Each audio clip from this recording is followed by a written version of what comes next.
moving on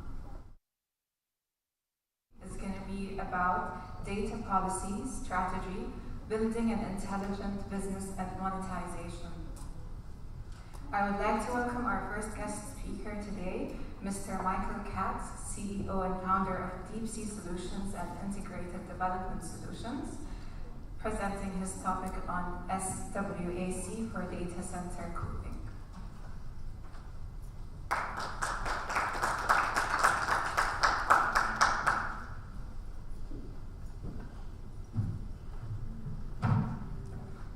Good morning, everyone. Oh boy.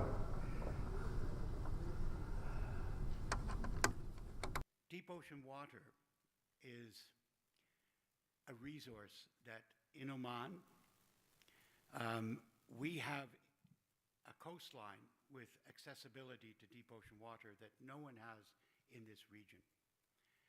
What deep ocean water is water that in the sea, in the water column, where as you go deeper, 300, 500, 800 to 1,000 meters, the water gets much colder. So at 1,000 meters in Oman, it is between 6 and 7 degrees C. And even at 500 meters, it's 15 degrees. So we have this resource that along the coastline in front of Kalhat, in front of Masira, and in Dhofar region, even in front of Muscat, Matra Harbor. It is within an economical zone where it's financially viable to actually access this water and bring it to use in many different processes. The water basically is 2,000-year-old water. It's coming from the deep ocean, and it actually, the Harif season in Dhofar region is created by these deep ocean water currents upwelling. Basically, if you look at the bathymetry in the Dhofar region, and especially in places like Sada, even 600 meters offshore, it drops 2,000 meters.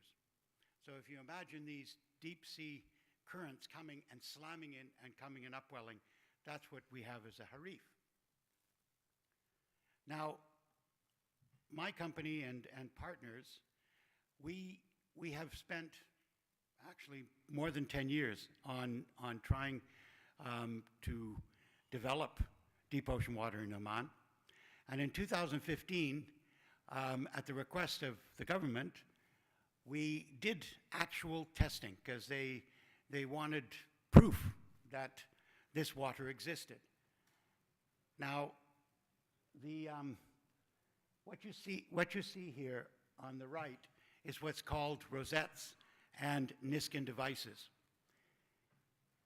These instruments we drop down off of a large barge, and we test the water from surface, 300, 600, 800, and 1,000 meters, and we take actual samples of the water. And of course, it was determined that, yes, we were absolutely right. Now, there's other characteristics of this water as well. When you get 500 meters below, you get into what's called SPF water. And SPF water, specific pathogen-free, it's pure, it doesn't have anything in it, and it is what's called, it's deoxygenated water. So if you take surface water at, say, 62 to 70% dissolved oxygen, even at 500 meters in front of Kalhat, it's only 4%. So what this means is nothing grows in this water. So when all of our issues with seawater intakes, with the desal plants, with the power plants, with Oman LNG, with processing, all have huge problems with biofouling. And they also have problems with everything from jellyfish to other things that really will close down the whole plant.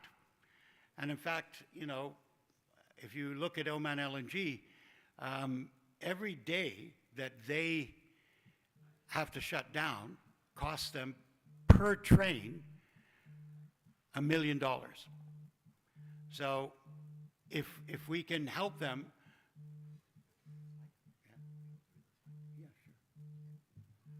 so if we can help them to improve the efficiency and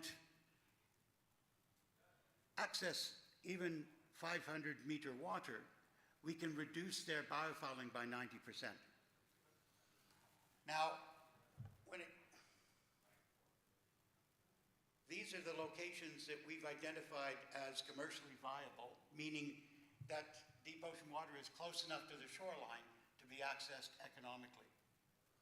We now have technologies in Oman which we can expedite locally. We don't need, you know, imported technology or anything else. We have the materials, we have the ability to actually do our own seawater intake systems. This is a graphic showing all of the different applications for deep ocean water, and I'm going to focus on our topic today of data centers, but just to give you an idea, and by the way, I'll mention it now, if anybody wants this presentation, I'm sure the organizers will be able to get it to you. This is what we have planned in 2014. This is basically an eco park, industrial park, but running on deep ocean water that includes data centers at the center, but also includes aquaculture, algae production, and greenhouses, and of course, solar and wind power generation. This is not new. In Hawaii, the Nala facility is a facility like this. Even though they don't have data centers, they have, I think, at Plaza, 50 or 60 businesses running off of the deep ocean water. And it brings, in 2016, it was bringing in $100 million into the Hawaiian government in tax revenue. So this is something that is not only viable, but it can be very profitable for the project developers. And, of course, for the government. Another aspect in the aquaculture, of course, developing aquaculture on land, they don't have to put in their own seawater intake system, so they can reduce their cost. This basically is just another diagram. Some interesting facts that a lot of people don't realize about data centers and the cooling. It's not a low temperature that is the sweet spot for cooling in data centers. It's 70 to 75 degrees, 21 to 24 degrees. So, and anything, you know, less than that is considered wasting money. And there's 5 key challenges to data center environment control: adaptability and scalability, availability, life cycle costs, maintenance and serviceability, and manageability. And the metric that we use in data centers is power usage effectiveness. Now the thing with deep ocean water is, once you put it in place, there's very little maintenance because there's no moving parts. And even the pumps to bring the water, which isn't a large capacity pump, because when you take water from 1,000 meters, at 1,000 meters in the ocean, it's 100 bar pressure. So you just need to bring it up in a siphon effect. And what we're looking at to actually maximize the opportunity for net zero is using tidal wave generated power as well as OTEC to run the pumps so that even that is covered. Estimates are that between 70% to 80% of the cost of cooling can be reduced by deep ocean water. When you consider the chillers and cooling towers, and of course, it's also the use of water. Cooling takes a lot of water. Now, there's various means of cooling within the data center itself. Now we are looking at several different approaches, not only to the cooling of the environment, but also the cooling of the processors. There's immersive cooling, there's other coolings, even to the memory centers and the racks themselves.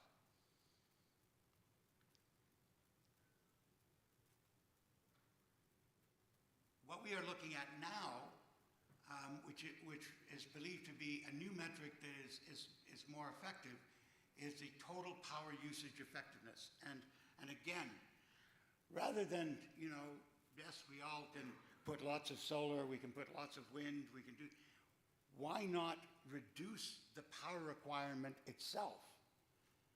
Because the biggest power requirement we have, of course, is the cooling. And these are the unconventional, this is, actually it's being used today, most of these in different ways, but we are still working with old technologies in the existing data centers. The reason is that we are now finding that because of the increased power requirements and the chipsets that are far more powerful, we are requiring better methodologies to keep these facilities cool and keep them operating. This is just another list of all the different characteristics, applications for deep ocean water. This is basically, again, a drawing showing how we can reduce our cost. This is also how the processing matrix works. I won't go into the details. And this is also on the left, that's the Natural Energy Laboratory of Hawaii. This has 3 deep ocean water pipes, as I mentioned before. This is Toronto. This takes lake water and is cooling the major stadium. And as it said, it does over 100 billion buildings. It's also currently being expanded. This just is a metric on how it explains it. This is Vancouver, my hometown. And this is where cooling from the inlet, because Vancouver's on the sea, and the convention center and I think 15 buildings are all being cooled in this way. Matra Harbor. We could make this redevelopment of Matra Harbor a net zero development with deep ocean water. If you take into account a 1.2 meter seawater intake pipe at 7 degrees will give you 40 megawatts of cooling power, which translates to about 6,000 tons. Again, this is how it works, but my idea also would be we could locate data centers in the ground floors or the basements of buildings where they are actually being used. This is just a drawing of, it's about 12 kilometers, but again, it's financially viable. This is a resort development to be complete net zero. In Tahiti, in Bora Bora, the first hotel using deep ocean water for cooling was the Intercon in 2006. Now there are 8 hotels that are all using deep ocean water. 90% cost saving. No more power bills. And this is just, sorry, I'll go back. The other aspect of deep ocean water is being able to do ocean thermal energy conversion, which is baseload power. What it is that you take deep ocean water up into a heat exchanger condenser, and you run a fluid through it, like, for instance, ammonia. When it hits that cold water, it condenses into a liquid, and as it's pumped, and you take the warm seawater from the surface water, so you've got 6-degree water condensing the ammonia, and then you have the heat exchanger with 26-degree surface water. The moment that ammonia hits the 26-degree water, it evaporates and expands into a gas. And that gas under pressure drives a turbine. And that's producing baseload power, 24/7, forever. The one thing that is the constant to keep in mind with deep ocean water, it is there, it's not going to change, it's there forever. And once you put that pipe, you have that source forever.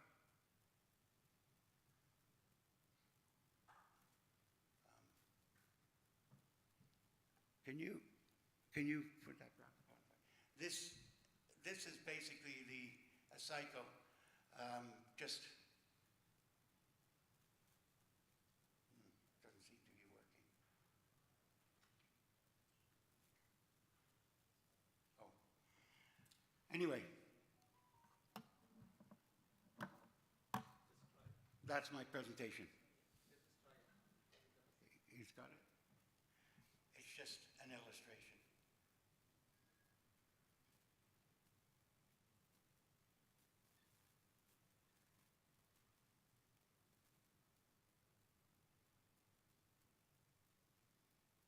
Anyway, I believe we have to use this resource.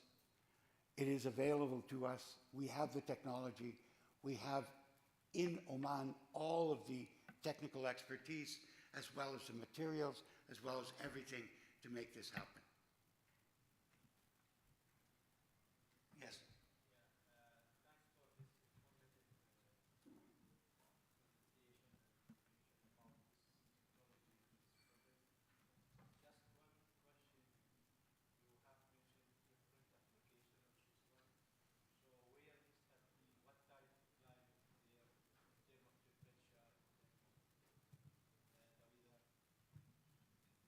Pardon me? I mean, all these applications and projects you have mentioned in this presentation, just wanted to know what type of climate there or the temperature of the places where these have been implemented. Very similar to Oman. But keep in mind, I can give you some, one thing in particular.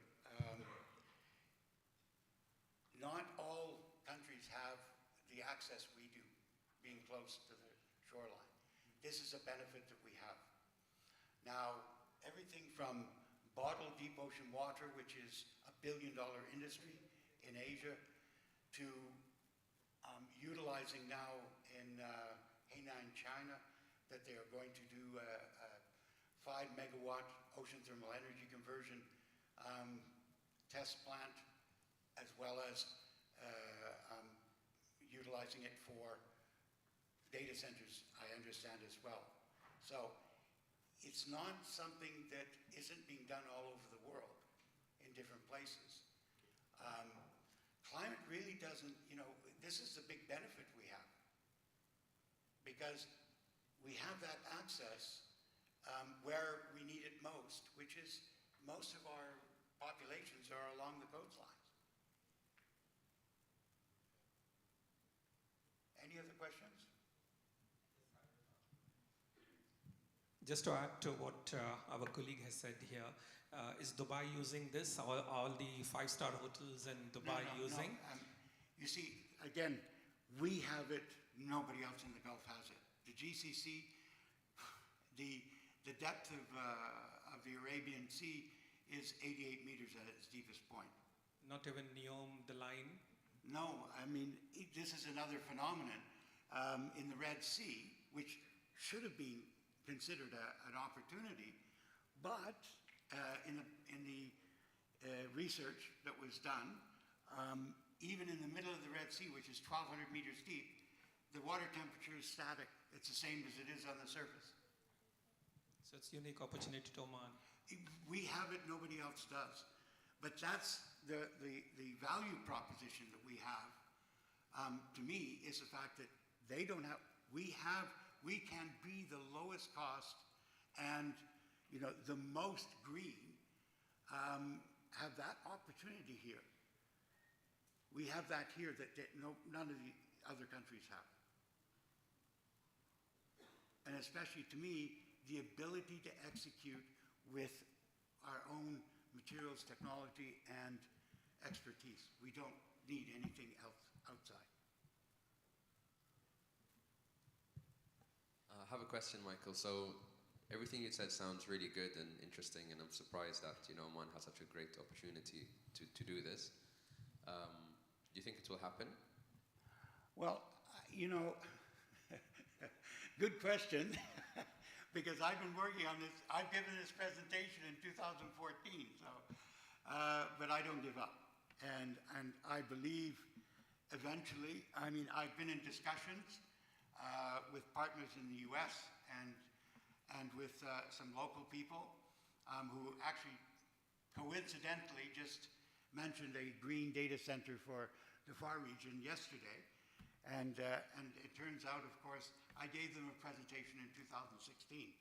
So, we need to get the government to be more supportive or behind resources that we actually have and are tangible, that require not a huge amount of investment to start to realize.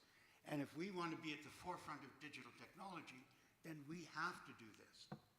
And we have to be able to sit there and say, hey, this is the capacity we have in Oman. This is what makes us, a competitive edge over anywhere else. This country is one of the 4th safest, best countries named in the world. We should be at that forefront. Thank you. Yeah, thank you, Michael. This is very, very interesting. Looking into, so based on your assessment of the capabilities here in Oman, what's the maturity level that actually exists today that it's either ready or semi-ready for these type of projects to build on it? And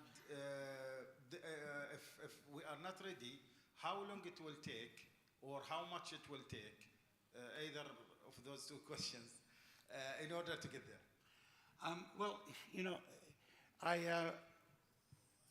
have been in the Gulf a long time, and I have also actually designed and built seawater intake systems in Asia and in the Gulf.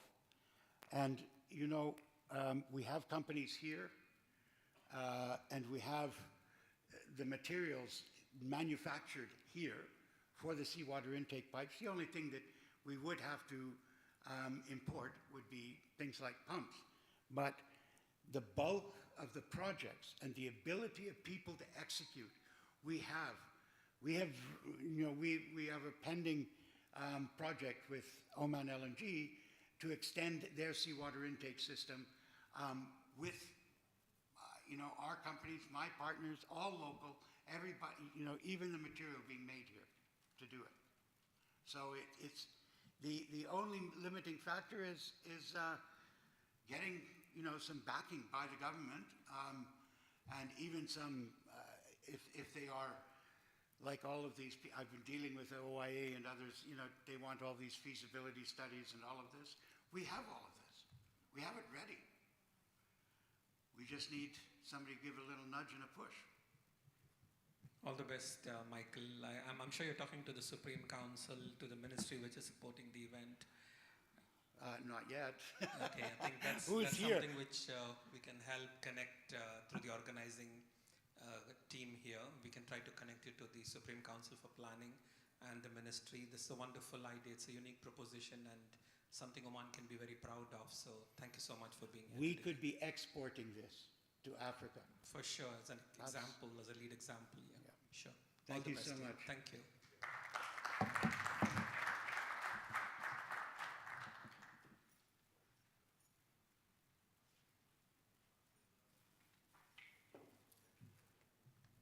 Thank you so much, Mr. Michael, for your informative speech. And now I'd like to welcome Mr. Madar Khan, MENA AI Business Development Manager from Schlumberger, on the topic of scaling and democratizing AI and data science in organizations.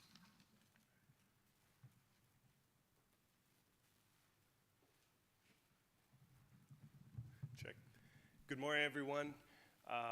Thanks for the intro. Again, my name is Mudar. As she mentioned, I work for Schlumberger as an advisor for our clients and teams across Middle East and North Africa. I took this job back in July, and it's exciting that I came to Oman 3 times already. Oman is a beautiful country. I fell in love with the people. Like many times I meet clients, I meet friends now. And I think it's exciting times when it comes to AI. And I just want to reflect on some numbers. I think few people presented yesterday, and I've learned a lot. They spoke about investment that is underway in the Sultanate in the next 5 to 10 years. But I would like to bring some numbers from the folks at PricewaterhouseCoopers. $320 billion is the estimated impact or the positive impact AI will have on Middle East GDP by 2030. If you think about it, that's a huge number. And I think one of my colleagues who presented yesterday, I believe he's from PDO, he defined what is GDP and how AI could impact that. So you could connect the dots and relate. The biggest impact expected is on the public sector across Middle East, followed by energy, utilities, telecommunication, and transportation sector. Now, I want you to know that these are conservative estimates. There's a momentum case here, i.e. if the private and public sector collaborate and work together, this number could go higher. I'll bring some stats from North America, where I have worked for the last 15 years on data science and AI. And I don't want to generalize, and it's not that one model will fit all. Maybe what works in North America doesn't work here, but I think there's some lessons to learn. Gartner just made a survey last year, and 50% of the companies they've surveyed, including CIOs, C-suite, chief data officers, they made, the stats came out that 50% of them are unable to operate data science and AI projects and extract value at scale. Now, there's some common challenges faced by these companies. What I'm going to share with you today is our insights from my past experience, from our experience as a company, but also insights from research institutes that I think it could be valuable for companies in Oman and the public sector in Oman to learn from, for them to scale and invest in AI and data science and extract value from it at scale. It's funny yesterday that people were mentioning, and it's true, that AI could replace humans. But the biggest challenge for companies, private and public sector, to actually develop AI and leverage data science is actually people. 70% of companies are unable to launch, build, scale, and use AI or data science because there's not enough people. And let me be very specific here. We're not talking about people who are doing data science courses.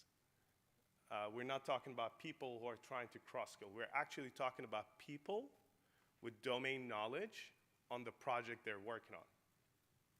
I'll reflect back to my own experience. I used to manage data science teams in Schlumberger across multidisciplinary data science teams, finance, HR, operation, technology, maintenance, equipment failures.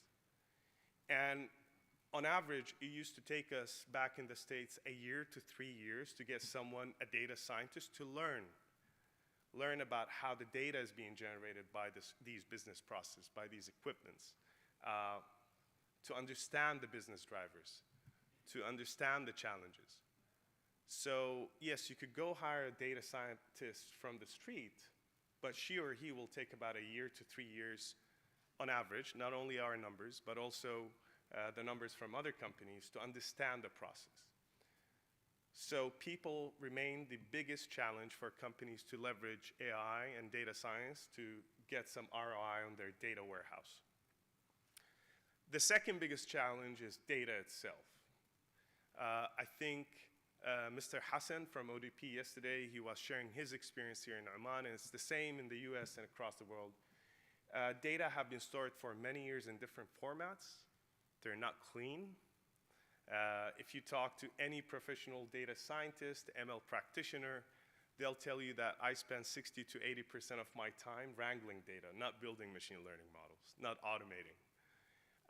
The biggest effort for data scientists to use data, or data engineer, or analyst, or any people in that domain, is data itself, to understand the data, to clean the data, and structure the data. Hence, many companies are moving into, or institutes are moving into, what we call digital transformation, i.e. they're investing in trying to clean their data, get it at scale. But that doesn't prevent companies, so just busting a myth here, that doesn't prevent organizations from trying to start working with the data they have, extract some value out of it. The third challenge, which I think exists here as well in Middle East, I've been traveling, I believe, to 8 to 9 countries by now, and I think it's a similar challenge. When you work in the public sector, or in the public domain, there's quite a bit of concern on data privacy and security. What I mean by that, you could be dealing with citizens' data, or consumers' data, or you could be dealing with some data of national interest. In the oil and gas domain, in some of the countries in Middle East, oil and gas data is considered of national interest, i.e. they don't want it to leave the country, they don't want it to be stored on cloud, they want it to remain in country. And that's fairly reasonable. I mean, these policies exist to protect the national interest of the countries across Middle East, as well as in the US. I used to work on some government projects, and we couldn't leverage cloud technologies because of the data security and privacy challenges presented. Taking it a step further, the people working on the data. Some organizations have great policies and procedures. For you to get access to certain data within your own organization might be a challenge. You have to go through a process, right, of being granted that data access. So it complicates projects, it complicates working on data science projects, it complicates or adds complication to actually taking data from multiple sources to try to get to a solution or automate a process or do anything in that space. Another important aspect that a lot of people don't consider is just super exciting to start working on AI, the buzzword, and all of these things, is to understand the implications. Not all projects are created equal, but for most projects, if you want to scale them and have a long-term impact for your organization, you need to have professional concentration of the infrastructure where you're going to deploy your model, your workflow, your application, etc. Many of these projects start in pilot phase, probably on a laptop. You could see some data scientists working on a Python script, R script, but they don't think about scaling, right? there is technical debt associated with that code. I don't want to go technical here, but as you build your project, and if that project going to see light and is going to be used by organizations over years, you need to think about sustainability, right? Sustaining your application, your code, your infrastructure, and all of these things. And that comes at a cost. And many times what we see is that while management will buy into a value of a certain project, once you talk about scaling and you present the cost of scaling, they get shocked and they kill the project, i.e., if I want to deploy my project to be consumed by X amount of users, I would need that size of infrastructure, and that would translate to some investment that needs to be made. It gets killed or shot on the spot because they were not expecting that. They're expecting just free project data, bring a data scientist, mingle them with some data, produce something, and I'm going to get value. Doesn't work this way. And many professionals understand that quite well, but I thought, it's a good lesson to share. So thinking strategically, going to do a project early on, in the ideation phase. How am I going to scale it? Time to value. There's a bit of myth around this field that all projects will be successful, it's all nice and dandy.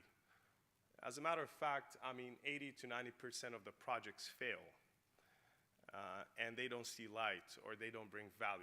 It's a discovery, right? It's innovation. Not all innovative ideas need to be successful. But the idea is organization and companies shouldn't invest so much money and time building something that may not work or may not bring value. So this is the idea of agile development: fail fast, fail quick, try 10 ideas, invest and scale in some of them that actually work instead of spending so much time, so much money. And for some of my friends who are in the C-suite, it's emotional, right? They're emotionally vested in some projects, right? It's my baby. I've been investing in it for a year or two, and then it fails, and it's fine. We just need to be cognizant of the fact that not all projects will succeed. How to manage that is what we call time to value and agility, right? Trying to test, fail, and invest in success. Lastly, scalability. I've touched on that in a few of the last, few challenges. Scale, scale, scale. What someone does on her or his laptop doesn't have to work, will not scale without proper architecture, proper, consideration early on of how this will scale. Is it consumer-facing product? Is it an internal? Is it a business system related? How's it going to integrate across business systems? How I'm going to build my data pipeline. Data scientists, for most part, their job is not to think about scaling. Their job is to actually figure out a way to solve for your problem, to use that data to give you an outcome. So you need a team, and I believe some of the people who presented here yesterday touched on this briefly. Data science, AI projects are collaborative projects. They cannot be done in an isolated fashion where you give data to someone, she or he's sitting in a room. There needs to be a business ownership. There needs to be collaboration across, functions. It needs to be open to the organization to challenge and to talk about and discuss and think about the end state. Now, there are more challenges in this space with regards to scaling. I thought to share some common ones that we faced as a company and what we hear from our network that we engage with.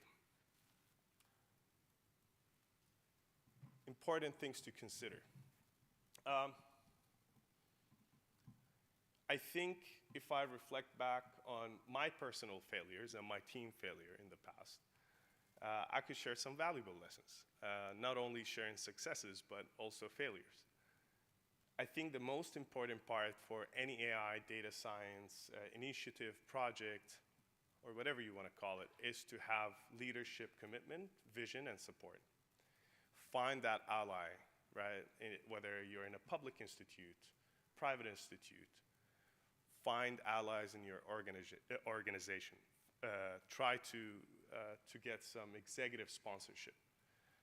Have them, educate them. Don't go, for those of you who are in the space, they love to throw jargons. I'm a victim of this as well. Try to simplify, engage people, level with them, simplify it, and have them be your allies and sponsor you. Business context. Walk your story right to left, not left to right, or in Arabic, I think is the other way around, but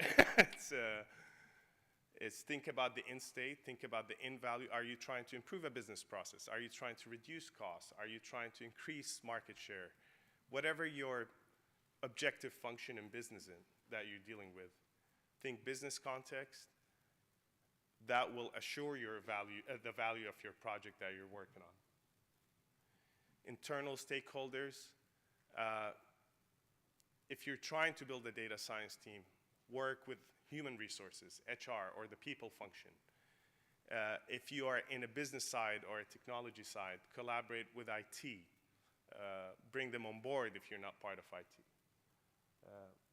Again, emphasizing the fact that be agile, move fast, move quick, test an idea. If you see that it's not going anywhere, be open and honest about it, so at least you have more people to challenge you back or give you ideas on how to make it work, and move on. Don't be emotionally vested in some ideas that may not work. Adoption.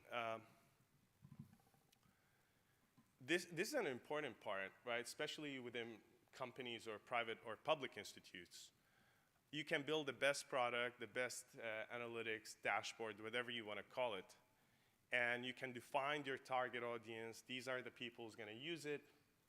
You monitor it and you see that 1% or 5% of the people of your target audience are using it. This is depressing for some people who invest so much time and effort in that. So think about adoption. There's no shame in internal marketing. Market, have people on board, explain to them why your project, product, or idea, or solution will benefit them. If it's a back-end application, no one will know about it, but at least you can monitor the value of it. And when you track all of these metrics, you're actually helping your line to invest in your next great idea or your next great product. Recognizing people. Share the success. If you have any success, recognize the people and teams working on it. Many people in this field, including myself, could be introverts, but recognizing them will motivate them and will have them tackle the next challenge. And build internal momentum. Market all your successes again. There's a lot of bad, negative media about AI and data science, how it's going to take away people's job. How AI and how people are using data to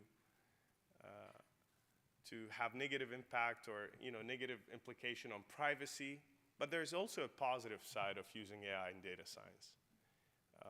I think 90% of the discussions within the company or with clients that I have is about the negative side. AI is bad because. So if you're working on any project initiative, do market it internally, show the positive side, right, of the technology. I'll share our own journey as a company, and I've been tracking this since 2019. So I'm sure there is much more, but since 2019, we have more than 500 successful projects. We're not counting the failures, but the ones that made it out there internally or externally. I think one of the biggest successes we've had is in creating what we call a citizen data science program. We spoke about the challenge related to talent. There's not enough data scientists to hire from, experienced data scientists in certain domains.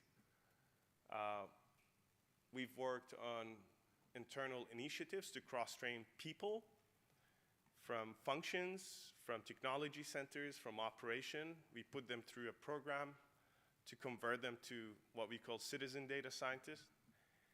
And many of them are producing some amazing stuff. And some of it is actually in Oman, and I'm going to show a use case from Oman that just got a press release from Oman Investment Authority.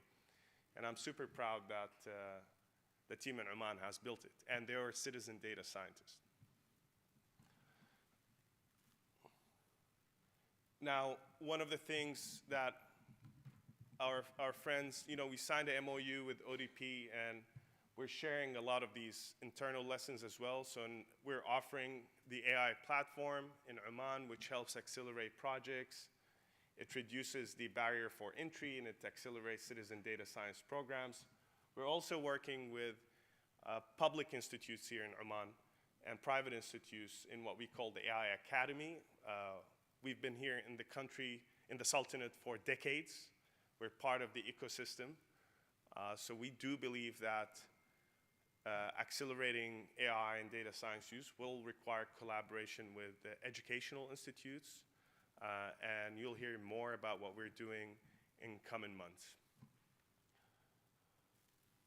So the platform is a joint venture or partnership that we had with a great platform called DataIQ. And what we love about it, or why our team started using it, and I'm sharing it here, is the fact that you can collaborate at scale. Everyone can contribute to a project, as I've mentioned. This is the infinity loop in what we call ML ops, model ops. And this is where various touch points across the process might not happen. And the platform allows us to ensure that everyone is involved and everyone is part of it. It's designed for citizen and professional ones. So you could see, and I'll share with you the project in Oman that we've done. But the beauty about it, it's visual. You're not looking at a Python code or R code. You're actually looking at a process end to end, where data comes in, what's the final output, whether it's ingesting data back to a business system or doing some viz or deploying a machine learning model. And 90% of the tasks that usually you do in using scikit-learn or matplot or all of these great libraries, they're available in clicks.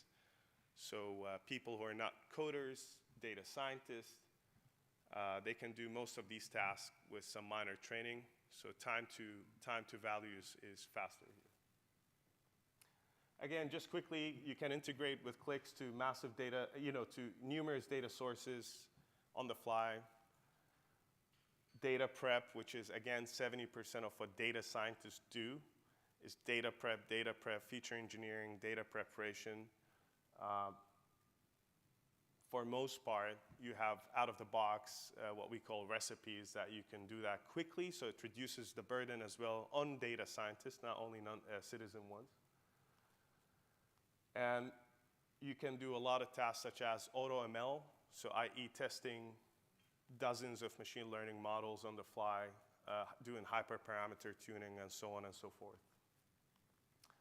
Or you can import your own code. If you're like me, who loves to build certain classifiers, you can also import it. Machine learning model explainability. This is a touchy, sensitive topic, right? Many times, I was in New York, I was working with a private equity firm, and the management there,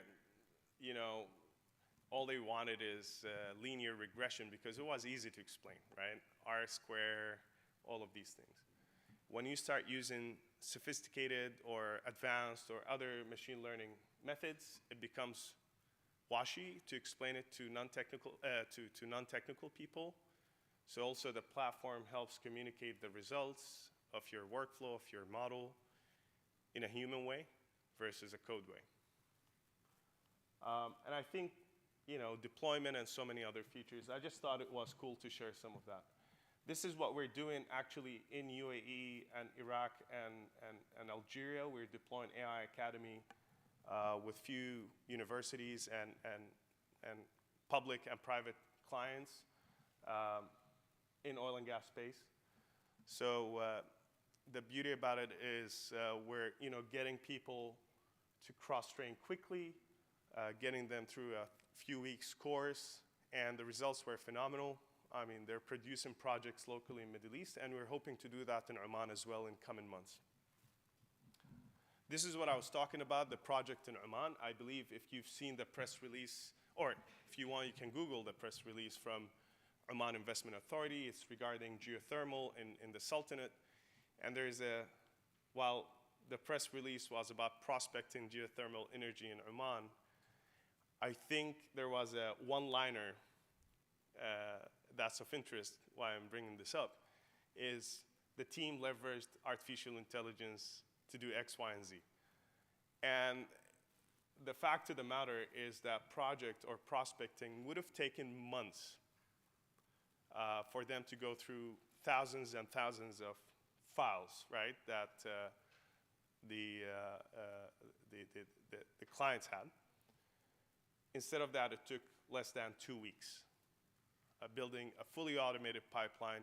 No, I mean, fancy stuff here, but a bit of automation of data ingestion at scale, going through super technical files, subsurface data, and mining thousands of channels, trying to extract certain insights. And I'm super proud of the team in Oman who's done this and worked on that interesting project. Again, they're citizen data scientists. We supported them with one data scientist just to look at their workflow at the end, but they developed it locally here in Oman. Another thing we're doing is on H2S and CO2 monitoring. Again, we've leveraged the platform here to build some proof of concepts on sustainability projects that hopefully will see light. And finally, I want to close with some insights. Take this with a grain of salt, right? This is from LinkedIn. Again, not our data, but this is LinkedIn data. And I pulled this on the way to Oman. So when I was flying in, I had access to the LinkedIn API, and I was just trying to take a look at the talent in the Sultanate. And maybe it's not fair. Maybe it's not covering everyone who has knowledge in data science.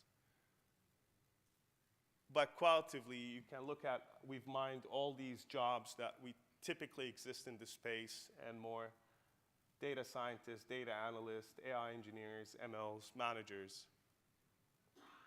And you can see that on LinkedIn, 59 people exist in Oman. So there is an opportunity to improve on that. And the reason I say that, if you compare it to other companies in the region, other countries in the region, they're also having the same issues, but they're trying to invest. So I think this is a great insight. Some of the companies are employing this talent.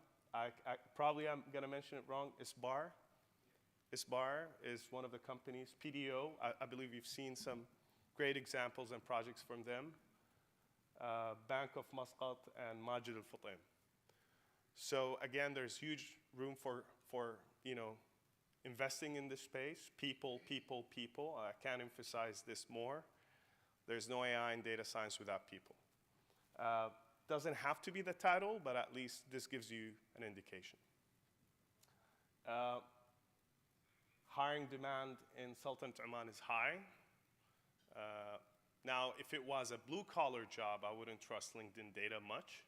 But in white-collar job and in tech job, Middle East, I would look at this data. Some of the universities producing this talent, Sultan Qaboos University. I think it's one of the public institutes here. And some of the key skills, and you'll have the slides with the team, and you can take a look at it. That's it from my side. I hope you found value in this session, and we can take questions now or later on the Q&A session. Thank you again.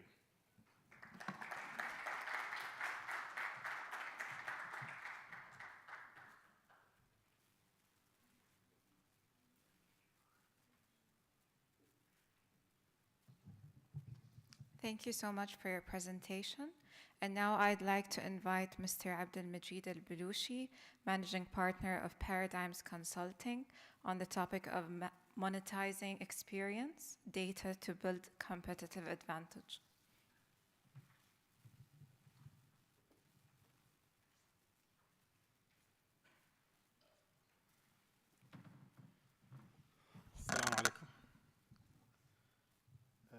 First of all, thank you very much for the invitation. And I think some of you or most of you by now tried or in the process of trying the new ChatGPT. Anybody tried that one? So ChatGPT is the latest AI chatbot, which is highly sophisticated, and it's the most, as per the New York Times, is the most sophisticated or advanced AI released to the public. And so it's very conversational. So it makes Siri-like obsolete. And so you can have a conversation with it right away. It's being built on very rich AI. So I thought, okay, let me try it. And the first question is, can a consultant become a billionaire? So this is my first question to it. And ironically, the answer was also a consultant's type of answer. So the answer started with, it depends. And this is what we always tell people, you know, as consultants. I think the two presentations today, or speeches, really talked into very specific areas of either its data centers or the AI and data. And I think the agreement across the board, technology is there. So it's not a matter of technology, so it's a matter of application. And I'll maybe focus on different area or very specific area into data, which is what we call now experience data. So looking into, we've been in doing this for the past 5 years, and we've been collecting data across the region. So we work in Oman, Saudi, UAE, Qatar, and Kuwait, not much in Bahrain. But these are the main countries that we work in. And the whole idea is how we can monetize data. How we can monetize data. So if we have some data, can we monetize it? Or at least can we utilize the data in order to build a competitive advantage for that organization? And I think the previous presentation stated very well the key challenge always with data. So you spend most of your time actually cleansing and cleaning data rather than even testing. And that's why we try to take different sort of direction with combining what we call operation data. So any historic data that you have in place, whether it's a process, whether it's information, records, and so on, and combine it with what we call experience data. So what is experience data? Experience data simply, it's the interaction, or experience is the interaction with anything. So how we interact with the organization, with our customers, with our products, with our brand, with our systems, with our employees, and so on. So this is the experience. Now, in order to improve our data quality without comprising on the cost of the project, or without comprising on the number of or the time itself required, companies like Qualtrics, I don't know if you heard about it. So Qualtrics is one of the leading companies into experience data. And what positioned Qualtrics very well, especially back in end of 2018, 2019, when SAP decided to acquire Qualtrics for $8 billion. Although Qualtrics were supposed actually to go public with valuation of only 2.5. And what SAP is doing today is actually changing their way of analytics into more of a Qualtrics way. So they're abandoning a lot of models they have at SAP specifically, and they are adapting the Qualtrics model and combining the operation data with experience data. So what's the difference between operation data and experience data? So here specifically we'll talk about analytics. So using data for analytics, can we predict certain elements in the organization when it comes to our customers, when it comes to our products, when it comes to our employees?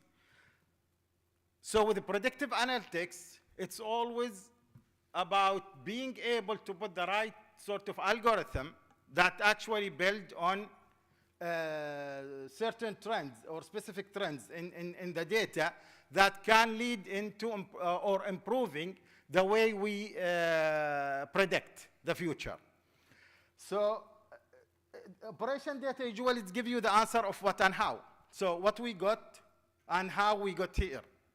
So these are the results. This is the data. This is, for example, the optimization of this process, and so on. However, operation data doesn't answer the question why we get this type of data, not anything else. So why we are here. And when it comes to analytics, it's very important to understand the why. Because if we cannot understand the why, we will not be able actually to predict. Because these are the changing elements into the environment. So if we can incorporate the changing elements in the environment into the algorithm itself, it will always lead into misjudgment. This is the Qualtrics model in human experience. So what they say, that actually any user, and I would like also to thank my colleague in the previous presentation on emphasizing in people, because it's everything. So, and this is the irony around, we are talking about big data, AI, and all of a sudden people are the most important thing in order to do actually, if we want to get there. And this is, so if you will look into the ChatGPT, how they actually came into where they are today, which is the most sophisticated AI conversational solution in the whole world. Within 1 week, they have more than 1 million subscribers. Just 1 week. So they have more than 1 million subscribers. But also when you go into, okay, how they get to this point of sophistication, what they have done is, especially with machine learning, so actually they deployed people in order to build both scenarios. So what is the question and what would be the right answer for it? And by building all of this data and do much, ton of machine learning, they manage actually to reach where they are today. So I urge all of you to go and try it out. Just Google ChatGPT, download the app, or just register on their website and start conversation, and now it's available for free. So for early adopters in the room, it's a great opportunity to actually try that out. The human experience is now how we actually interact as a human, how we interact with everything around us, specifically in the organization. And this is our cup of tea. So we laser focus on the organization. So whether it's companies, it's the government, any organization that actually looking into utilizing their data in order to work on some or support their decision making using some analytics. And looking into this, so it's always start with expectations and experience. So what is our expectations from this process? Because when you go as data scientists and start to evaluate, it's the business perspective that matters. It's not the data itself.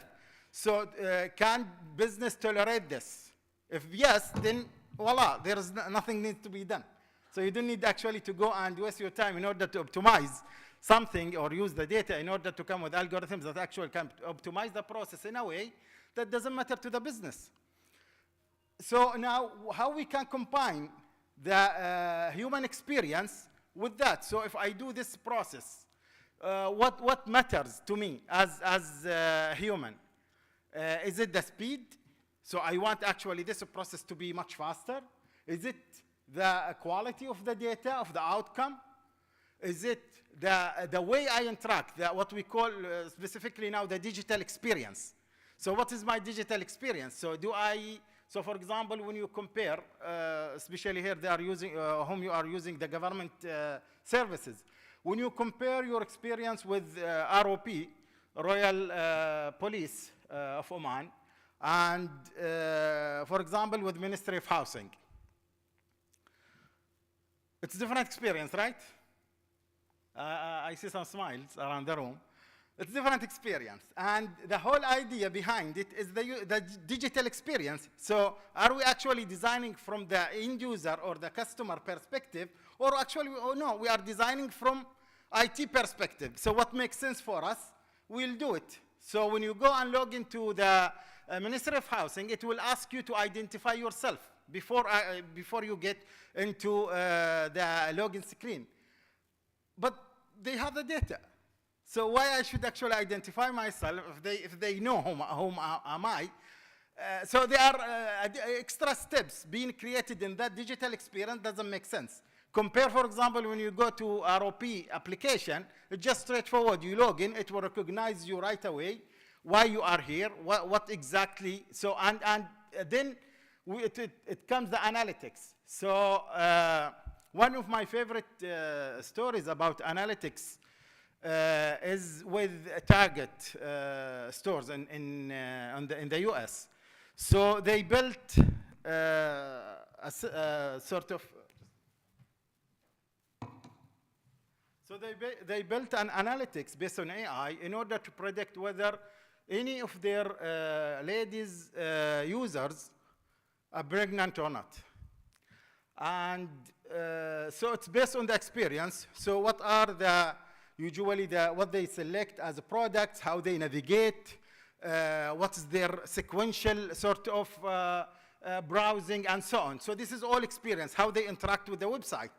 And to a high level of accuracy, they actually manage to predict that if a lady browsing within these age, there is more, the likelihood of that lady or that woman to be pregnant is this much. So I think they reach up to 92% accuracy in their AI algorithm. And so and maybe the story that actually came in the news, that actually they started to send gifts to their loyal customers. So if the AI would predict actually that someone is pregnant, automatically it will notify their customer service and they will send a gift.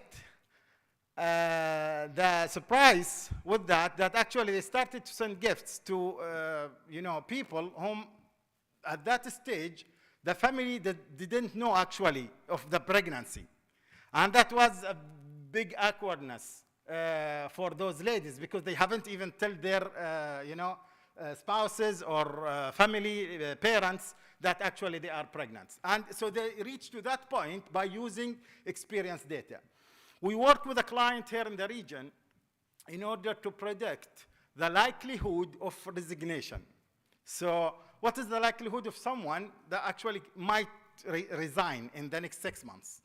And so we combined again, the operation data along with experience data. And with operation data, so it's just the normal sort of data about the individuals, the employees, and so on. But we combine that with different type of experiences. So looking into experience, so these are the different type of data, of experience data, that actually we collected throughout that project in order to build an algorithm that actually use machine learning. And we started to teach, so we gathered data of around 15,000 employees who actually unlabeled data, whom resigned from different organizations, in order to reach to a point what was the experience of those just 6 months before they resigned.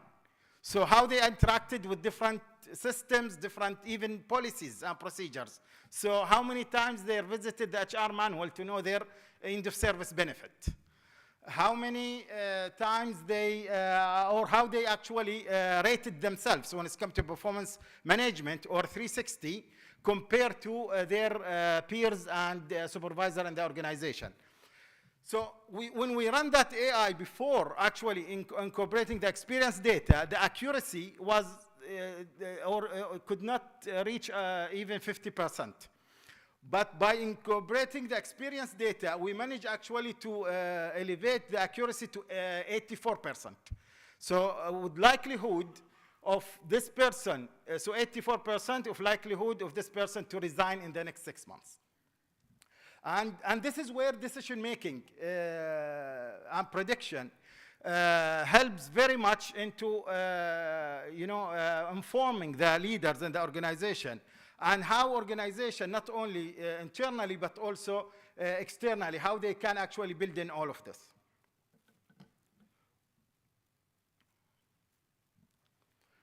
This is the case study of Omantel. So we've been working with Omantel since 2019 in order to combine the customer experience data. So now let's talk specific into type of experience data. So what we are trying to compare is the customer experience data with employee experience data. So, because at the end of the day, what we are, so for each of these data, we are looking into two things. One is the drivers of the experience. So what actually drives this experience? So that's the customer ecosystem, and this is the employee ecosystem. So how actually, what are those drivers?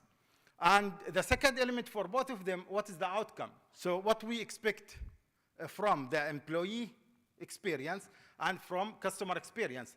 And the outcome that we used for the customer experience is specifically the recommendation, the likelihood to recommend, this specific product or organization to another family member, friend, colleagues, and so on. So now how we take that and reflect it into or align the employee experience in order to sort of sustain and improve that customer experience. These are all sorts of data. So we looked into the interaction with the business strategy, with value proposition of the organization, with the leadership, with the talent management, work environment, and so on. So how these interactions, so we built surveys, both diagnostics and audits, but also we complement that with 360 surveys. And 360 surveys looking specifically into digital experience, but also looking into individual experience, whether I am a leader, I am an employee, a talent, or I am a customer.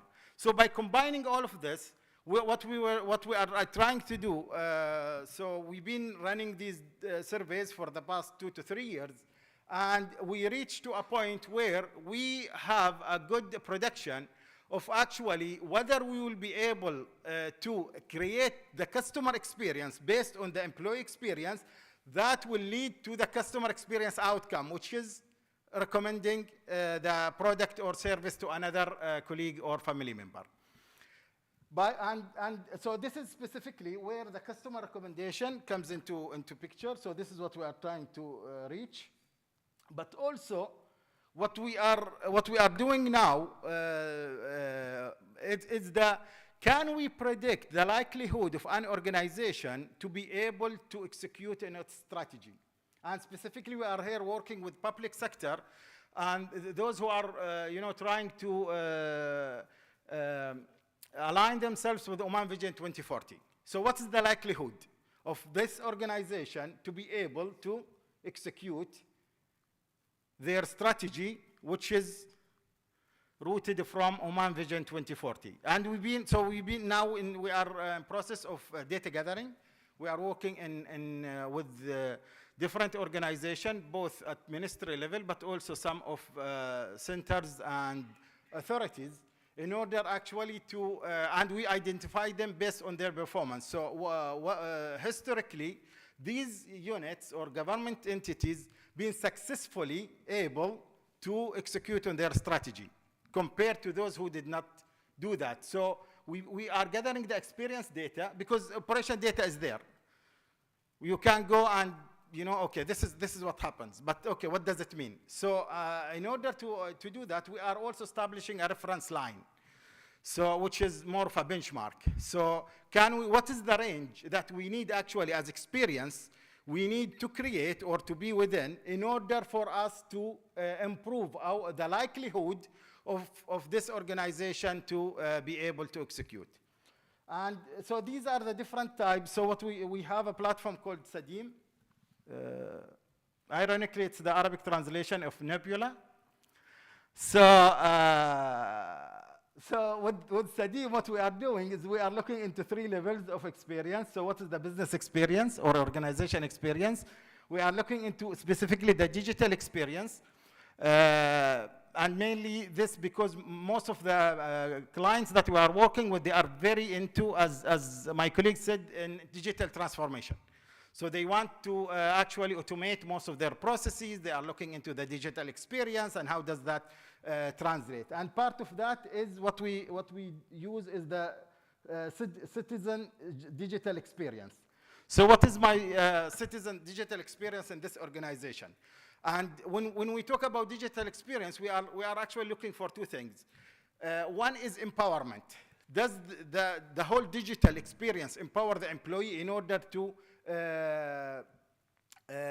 do their task and target, job description, whatever is the reference, in more efficient way?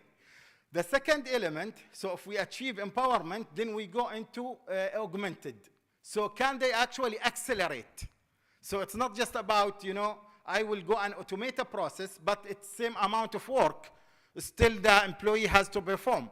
Now, how we can augment the employee so that the employee actually will be able to do things faster, improve or achieve higher targets with the same level of resources. So if we maintain the same level of resources, and so whether it's information, whether it's decision making, whether it's governance, and so on, can still the employee achieve higher or faster results compared to the old way of doing things? If yes, then that's a digital experience is successful. So the system is working. If it's no, then either the system is not aligned actually in order to produce this. So we are just, instead of digitalize, we digitize. And we are getting nothing out of it. We spend maybe $500,000 on nothing. So, and this is where actually the digital experience also should inform you or help you to make decisions around the technology. So what system we should bring to the organization? Does this system work? How we can, so even if it's giving me the results today, but actually can this be more of an augmentation to our employees? And then the last thing is, and this is where the prediction analytics that actually happens. So one is, okay, does this strategy work?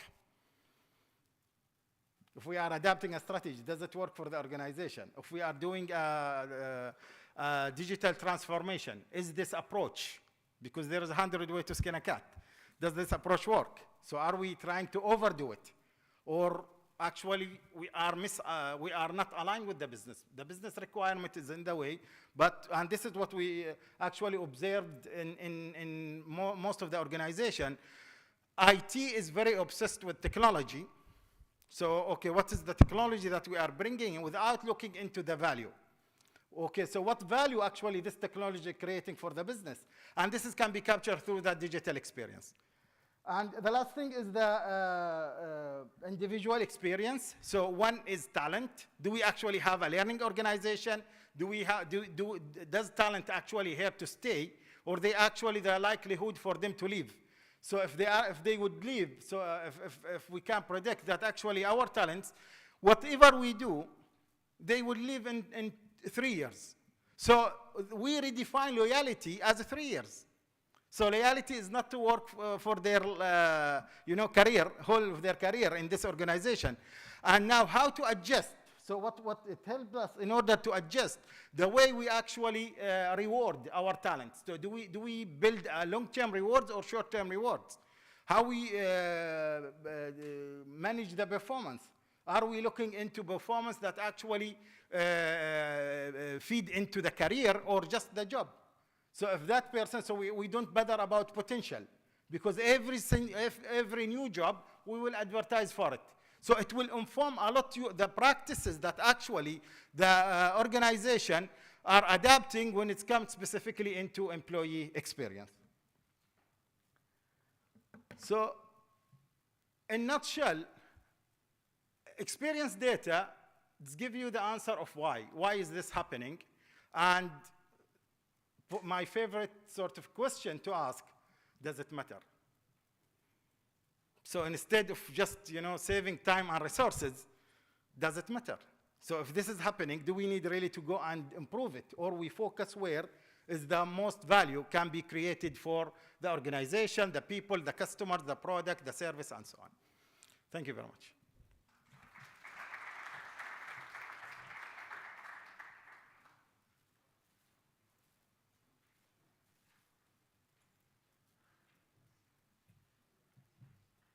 Thank you, Mr. Abdul Majid. And now I would like to invite Engineer Ahmed Al-Ghaddani, the CEO of Bayanat, to present on a success story in telecom.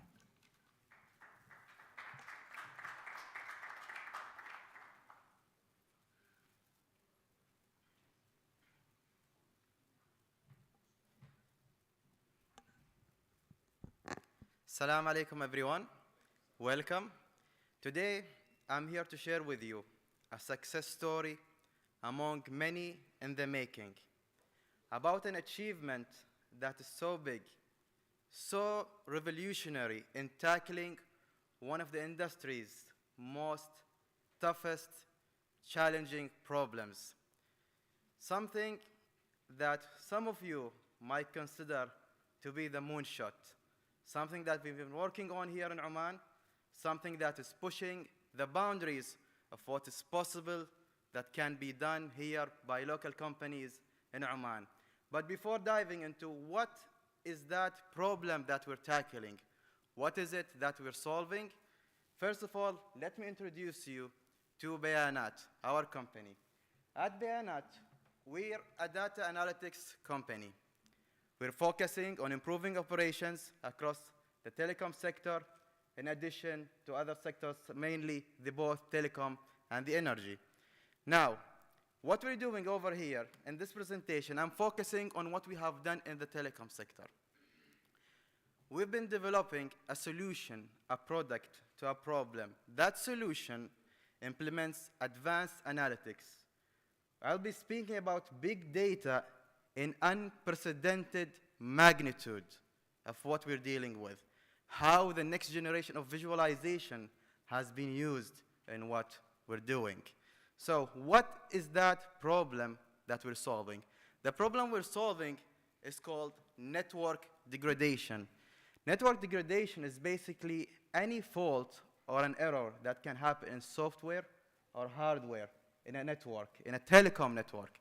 Now, this degradation spreads in a network similar to how a disease spreads. Once a cell site, a tower that is affected, it spreads to the neighboring towers. Now, if we look at what is the main driver for someone to move on from one operator to the other, if you try to take a guess, the topmost driver in someone switching from one operator to the other, it's not price, it's not customer support. Rather, it's the quality of experience that is driven by the quality of service. Now, this kind of problem is so big, it's so challenging, that it has lots of ramifications. First of all, the growing number in the use of mobile phones, the mobile network, this is putting huge, tremendous pressure on the infrastructure. The increase in use, the exponential growth in mobile broadband, everyone nowadays is requiring high traffic, high bandwidth internet. All of this is increasing the pressure that we're having on the telecom infrastructure. On top of that, having a third key player over here in Oman, making the competition much more fierce. Now, all of this is contributing to that I need to maintain a better quality of experience for my clients. Now, on top of all of this, any corrective measure that is needed to be done to fix or deal with such network degradation requires still a lot of human intervention. There is still a lot of manual work to be done, and all of this making the process susceptible to much more errors than it's already having. So, we've seen how big this problem is.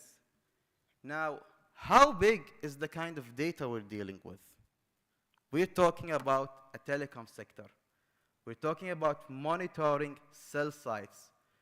We're talking about monitoring thousands of cell sites across the Sultanate. Each cell site is having different kind of devices for different kind of technologies, 2G, 3G, 4G, and 5G. Now, each one of these technologies is having sub-bands. For example, if we consider the 5G, you're monitoring 18 devices for 18 different bands. Now, we're talking about thousands of cell sites, hundreds of thousands of these cells. On top of all of this, there's only one part of it. We're monitoring the KPIs for the quality of service, the quality of experience for more than 2 million subscribers. I hope that this is giving you the kind of big data we're dealing with. The KPIs we're speaking about, something like network congestion, throughput, bandwidth, and many more, among many others. Now, this problem is not only big, it's challenging. We're talking about companies like Huawei, Ericsson, Nokia, Siemens. They've already integrated our platform with all of these devices and systems. And as well, they are considered to be competitors in this market, a key players in this market. Now, network degradation is not an easy problem to detect. First of all, a telecom company might not be able to detect a degradation until, for example, a year passes and they notice that, oh, we've had some drop in revenue in this region. In another case, it only happens when they receive complaints from a specific area. Okay, we are having a bad coverage in that area. So it's not an easy problem to notice. It's hard to detect. On top of that, it's hard to deal with because of the size of the data we're talking about. That kind of data that we're talking about, it's data that is flowing continuously every second from thousands of cell sites, hundreds of thousands of devices, millions of subscribers. That's how big this data that we're dealing with. Now, what did we do to work on this? We developed a data analytics platform that merges, visualizes all of this data, analyzes it. This platform is like a culmination of all the master databases for all the devices, the network devices within, for example, we're dealing with Omantel right now, and this is how the platform looks like. It visualizes the data, it provides actionable insights to where is this degradation is happening. Not only that, when we visualize this, we're giving it a priority score, which cell site that is actually the root cause of this degradation, which one that is actually affecting the other sites. All of this analysis is happening in a time frame from 5 to 15 minutes, depending on the kind of analysis we're doing and the parameter we're dealing with. Now, the telecom operators don't need to wait for someone to call and complain. They don't need to wait for a year to end, so they can tell, yeah, there's some drop in revenue in that area. So this is what we have developed. It's an ongoing project, a big one. Now, the value that we're seeking out of this for a telecom operator, they will gain a deep understanding of the network, the performance of the network, how is the network behaving, how is the network parameters change according to how different loads in a network in an area is changing. For example, if there's an event, whether it's some consortium happening, an event in a certain location like Kharif Dhufar, Muscat Eats was recently happening. If there's a natural disaster that is happening, all of this, we're monitoring all of this. We can tell how is the network behaving. When they have this kind of access to such actionable insights in a timely manner, they can make time-sensitive and high-impact decisions. On all of that, when they understand where are the weaknesses in a network, this can guide them to make better investments to where they should strengthen their own network. Now, how do we get that value? When we work in such niche and very specific domains, we as Bayanat, we are the experts when it comes to big data, analytics, machine learning, visualization, how we can provide value out of that. However, it's a crucial part that we work and collaborate with domain experts. If we're working in the energy sector, we would like to work with a domain expert. If we're working in the telecom sector, definitely we want to work with a domain expert. They're the ones who are having the knowledge of what KPIs matter. They're the ones who know how does this translate to performance of the company, of the telecom operator. And that's why it's crucial in the kind of projects we're working with. It's always a collaboration between us and the domain experts of that. This is our journey with Omantel. Definitely, we're looking forward to more success stories. And the way we work to achieve these achievements, success stories, is that we first start by having an executive alignment at the organization to see what is the value that they're seeking of to make out of this. We always not want to say that preaching the buzzwords, the advanced analytics, machine learning, no. We first need to understand what is the alignment, what is the value that we're seeking out of this, and how can we put the technology, the knowledge, the expertise that we're having into achieving that value. Everyone, ladies and gentlemen, thank you for your attentive listening. I wish that we can all work together, and let's have our success journey together. Thank you.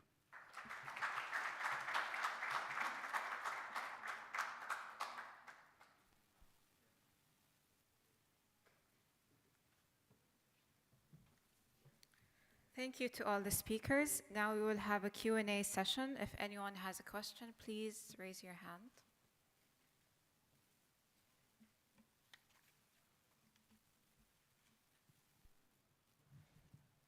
No questions?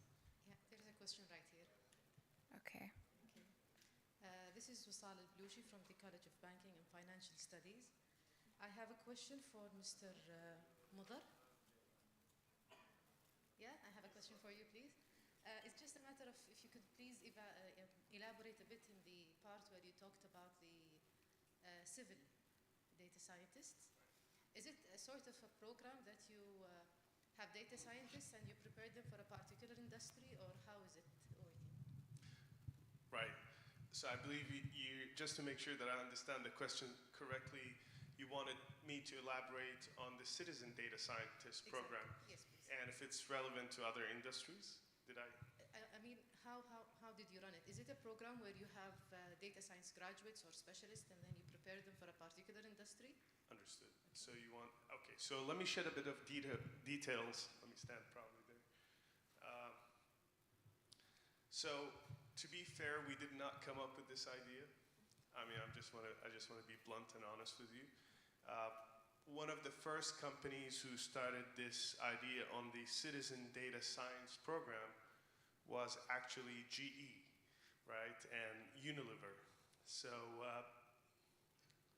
we did it about the same time, right? So, and there are many other companies that are doing it across the world. The idea was to design a curriculum, a program that will help them to do that, but also give them the technology. Anyone here is familiar with Microsoft Power Platform, Power Apps? Power Apps? Anyone here? Okay.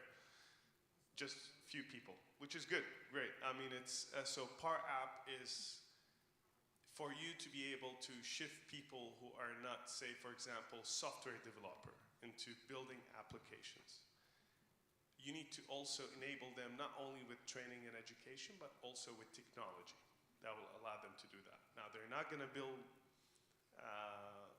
fancy, like super sophisticated fancy, and you don't want them to do that, right? You want them to tackle what we call the, in a Pareto approach, the 80-20, right? So 80% of your problem could be fixed, and they don't need to be super sophisticated or complex. So you give them the technology, you give them the training, and you allow them to innovate and develop their own stuff. So similar to Power Apps or software development, you're talking about data science. So we gave them training. We started with a training program of about 2-3 weeks. That failed because COVID came, so we couldn't put them in training, so we switched to an online training program. So on-demand online training program, and we've designed it to be for about 10 hours max. I mean, effective screen time is 10 hours. And then we gave them a capstone project, right? So for them to come up with an idea and to work with it. And then we built a network of mentors and coaches, if you wish, right? So if they had a question or if they wanted, they just put it on the board and someone would pick it up and help them, accelerate. We did that because you do have other means to do that. So if you go on the web, there is something called Stack Overflow. Anyone has used Stack? Okay, here we go. So the beauty about the space or the digital space software data science is the collaborative nature, right? So 90% of your question has been solved by someone across, in this planet. So if you go on Stack Overflow, you put a question, you'll find many people jumping on. But in a business environment or a public institute, you might not be able to share some confidential, if you wish, data. So we allowed them to ask questions within our own Stack Overflow space, if you wish. So that's one or two. The third thing is what I've showed. We've invested in a platform to allow them to automate all of these things, right? To guide them through a proper step to build data science projects. I hope that makes sense. That answer. Any other questions? Yes, please. Okay, thank you. My question is again to Mr. Mudar. Okay, so you have mentioned about the security of the data. It's one of the biggest challenge we are facing here. And in one of your slides, I have seen you are mentioning the OSDU. So from your experience here in the GCC, so do you see that we are easing or trying from the regulatory point of view that is to adapt these regulations? So because I think now most of the industry moving to the OSDU and trying to adapt to OSDU. So how we can link between these two? Great, phenomenal question. So OSDU is, if you wish, the data platform for energy or upstream and subsurface data, and it helps. And I'm just, sharing what it is with the people in the room, just to ensure that when I answer, I'm inclusive and that everyone understands. So similar to SAP. So if you want to have a standardized HR data, you'd go to Workday or SAP and have that fact logic. In oil and gas, we have something called OSDU, which is to store subsurface data and more. Now to answer, so I'm not a cybersecurity expert, so just to put that out there. However, I think in Oman specifically, I think there are multiple parties to the story. So first party is obviously we need to understand how the regulation is evolving, right? It's an evolving news story. I think it's heading in a positive direction from what I've been hearing. There's genuine interest, from both the public sector and the government to invest in that, and we've seen many announcements over the last few months on how they're moving in that direction. I just think there needs to be the guardrails in place, right? In the US, if you've heard a few weeks ago, there was a cyber incident that shut down, a few months ago, not a few weeks ago, a refinery, right? Not saying it's related to cloud. But they're in Saudi as well, they get hit. We have a SOC center in Houston where we monitor cyber attacks. And just to give you an idea about our humble small company, compared to governments, we get 15,000 attacks every day, but we have cybersecurity, professional cybersecurity. So I think there's also needs to be an investment in that space as well. But also, I think our partnership with Oman Data Park, for example, is a key enabler. So we're also trying to bring the infrastructure here to Oman, right? So with Oman Data Park, we've signed a great agreement that instead of hosting our technology or OSDU outside of Oman, we're trying to invest in bringing Azure Stack in Oman with Oman Data Park. And I think that will also reduce the burden on companies in Oman adopting OSDU and many others. I hope that answers the question probably a bit. Is that solution going to align with the application requirements from the oil and gas or the energy industry point of view?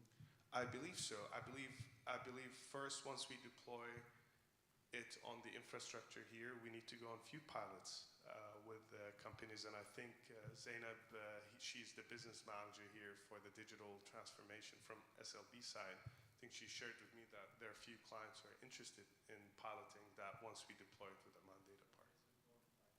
Yes. Thank you very much. Appreciate it. Yeah, guess I have another question, if you allow me. It is Of to course. Mr. Abdul Majid Al-Ploushi. And Mr. Abdul Majid, you have mentioned about the citizen digital. And what you have tried is to test the understanding and the knowledge of the citizen about the digital. Did you try also to test and find out the ownership challenge in this point of view? So, because you are trying to embed something, you don't know if these guys, they are really interested in that, in this one, they have the ownership of it, if they are really convinced to accept these type of change. And the second question, is it only about the digitization, or also you are going further to first check the process itself, eliminate the waste, and then go to the second step, which is the digitization? Yeah, thank you. So with regard to the first question, it's more of a holistic approach rather than just, the citizen itself. So we are looking into the organization, the digital experience, and then the individuals. And when it's come to the ownership, that's why we also test the citizen experience with regards to strategy and leadership. So with regard to strategy and leadership, do we actually have sort of that commitment toward this, or we don't have that commitment? So when it's come to ownership, we are able to map. So where is the ownership today, which actually lead to accountability. So we will know whether the likelihood, as I mentioned, the likelihood of that, for example, digital transformation to happen or not. With regard to the second question, the whole idea of experience management is the interaction. So we are trying to see how people actually interact with this specific thing. And is there any sort of successful models that actually can be replicated in other areas? But just going one level below, it varies from industry to industry. So when we look at a specific industry, because again, remember we have two things in each experience. We have the drivers and we have the outcome. Because when we, for example, work with oil and gas, the outcome for customer experience is not retention, it's not recommendation. It's a different matrix. So they don't use MPS in order to identify the customer experience. They use customer satisfaction. So it varies from industry to industry. But the bottom line is actually how to make sure that when it's come to the whole experience, the drivers are really relevant to the outcome of the business. And this is where we start. So we always start with a question, what do we need to have in place in order for the business to succeed? So then we translate that into experience. So how this experience need to be either, so when we are doing experience design, so actually we reach to a point, we don't optimize the process, we eliminate the process. So with some, we are doing a project at the moment here with one of the OIA companies, and the first thing we agreed with the management that actually we will realign all of the processes with the selected system, and not vice versa. So it's zero customization. We are doing only extension. So if this sort of service or module it doesn't exist, we will extend it through integratability of the system. But we are not going to do any customization, and which is very challenging actually to carry through, because people, they are very comfortable with certain things. We've been using this process since forever, and now you are eliminating the whole process. Because what we are telling them now, because of the technology that we are adapting, you don't need actually to do this. You don't need to validate. It's different level of governance. The system is actually driving that. So by introducing these new principles, the business started to see the value, because if there is no value, the business will not buy it. And this is always the challenge. But again, we are going into sector by sector, because the value proposition for each of the stakeholders is different. When it's come to specifically the digitization and why we are using this system, not anything else. And that's where we build the business case for it. Yeah, from our experience, I think maybe it will be more effective that you start first with the process itself or the workflow, and then you build the system to accommodate it. Instead of you are bringing new system, and maybe you will end up that you need to come up with long process or unrequired process to fulfill with that system. Yeah, just on that, so what we are doing is we actually identify all of the functional requirements, line by line. So for this specific company, we identified more than 3,000 lines of functional requirement, line by line. So what exactly the functionality that the system has to have. Then we went back to the market and we started scouting around the globe what are actually those systems which have these functionality as standards. And so we did the shortlisting based on that. But we did not go into the process itself. So the whole idea is not actually, okay, what's the workflow? Who's supposed to do this? But the idea is if there is input and output. So each process has input and output without going into the details. And we identify this as part of the functional requirement. So if this is the input, then this is the expected output by the end user. So without going into the process itself. Then we look into, okay, what are those systems that most actually have certain level of alignment, 80%, 90%, and so on. Based on that, we look, can that system be extended instead of customized? Can that system be extended? And to be honest with you, based on our experience, and we've been doing this for the past 10 years, based on our experience, there's always a system that actually, because as Mother said, we are not reinventing the wheel. 90% of the solutions are there. 90%.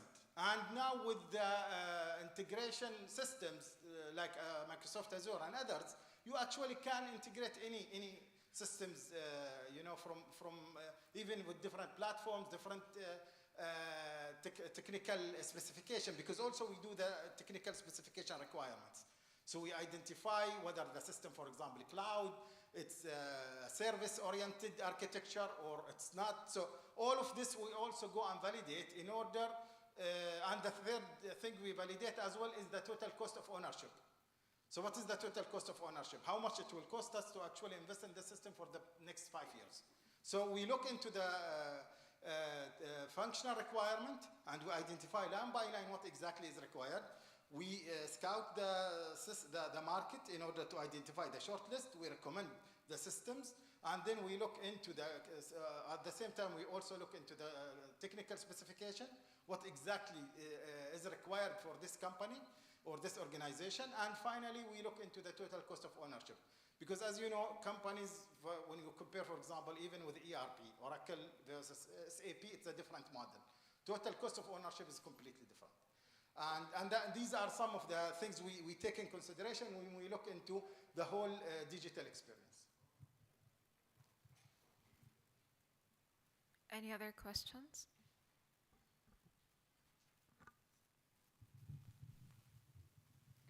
Okay, before having a short break, I would like to introduce Mr. Thomas, co-founder of Augmented Vision, who joined us all the way from Poland. And he's going to be presenting about how AI could change customer support.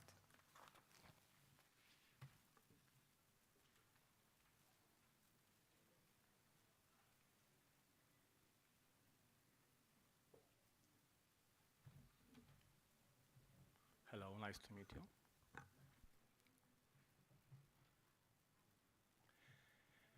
As a startup, we see that people all over the world truly don't like using paper manuals, where they have to self-connect electronic devices, for example, routers. They have to struggle with paper manuals.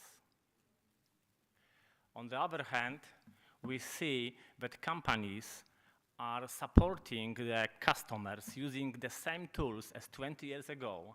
For example, PDF or call center, what generates for them the costs.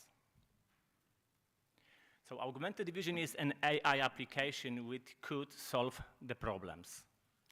The problems, so we can reduce call center traffic and we can improve customer experience of the companies. So imagine that you just have picked up a router or decoder of Omantel from the courier, and instead of using paper manuals and struggling with paper manuals, you launch the application. You scan the device with your phone, and you can see holograms how to everything connect. Can you run a trailer, please?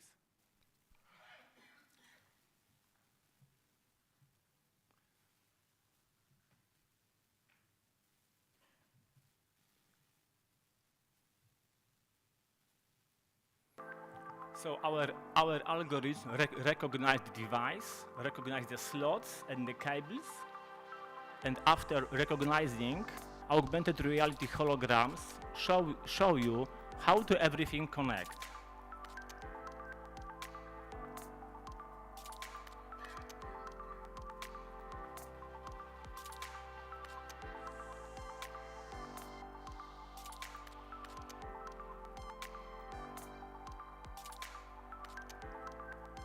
And at the end, we make a troubleshooting. So we scan the lamps and we can see the status of connectivity. If something is wrong, we can show you how to fix it. Thank you. Yeah. Okay.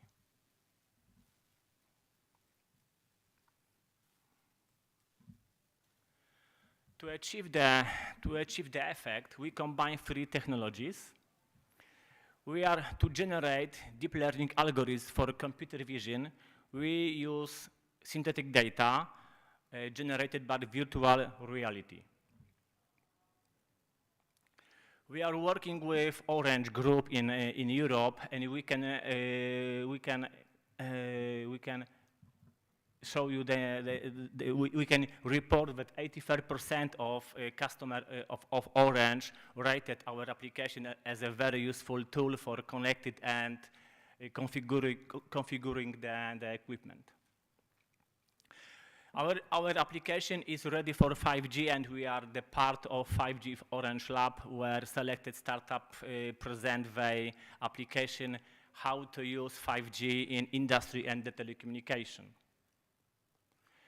So from the perspective of the telecommunication companies, what is crucial that we can reduce the cost of companies, the cost of call center, and we can improve the customer experience of the clients as well.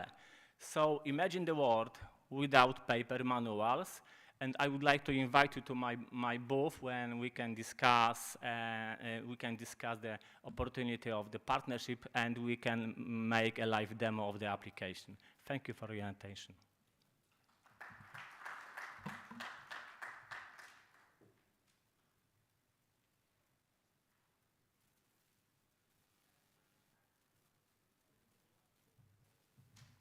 Thank you, everyone, and thank you, Mr. Thomas. We can have the break right now, 10 to 15 minutes, and we'll be back for the second session. Thank you.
as well as offering disaster recovery and backup solutions.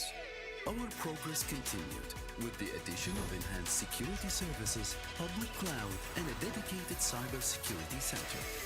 The arrival of advanced cloud solutions made us the only provider of Microsoft Azure and the only virtual data center, Nebula, as well as the accreditation by MTC in appreciation of the cloud and security services we offer.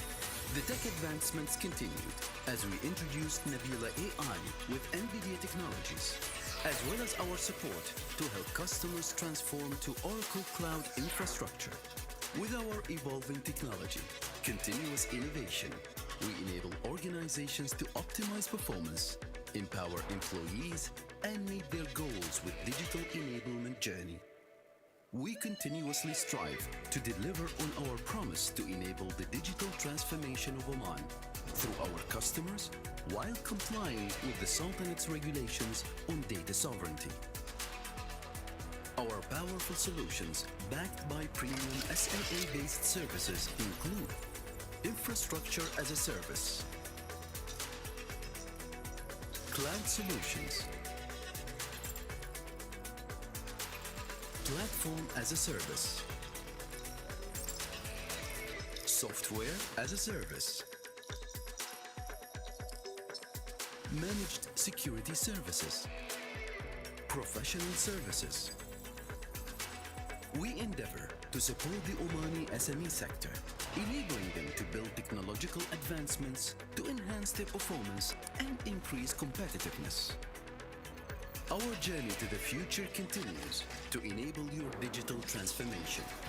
We strive to become one of the top 10 managed service providers in the world by 2025 through the introduction of world-class technologies and artificial intelligence-led services. Oman Data Park, Oman's digital enabler.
Greetings all, my name is Shogil Ghailani and today I'll be announcing the awards to organizations that have done an exceptional service in the domain of big data and analytics.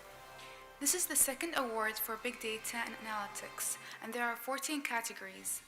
Data Tech Solutions.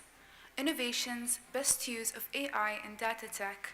Data startups, best use of data and AI, data analytics, data management, machine learning and data center infrastructure, best use of data in RPA, big data and analytics, cybersecurity, and data-driven business intelligence. The award committee followed a set of procedures in evaluating and selecting the awards.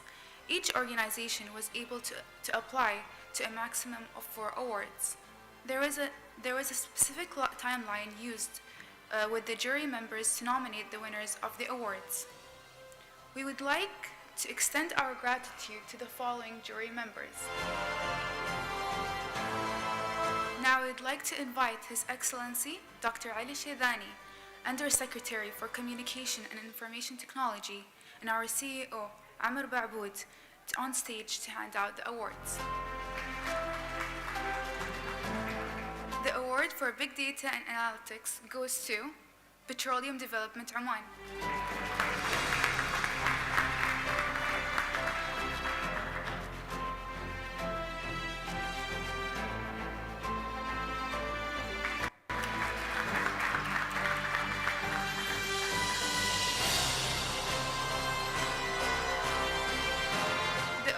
For data center infrastructure goes to Uridu.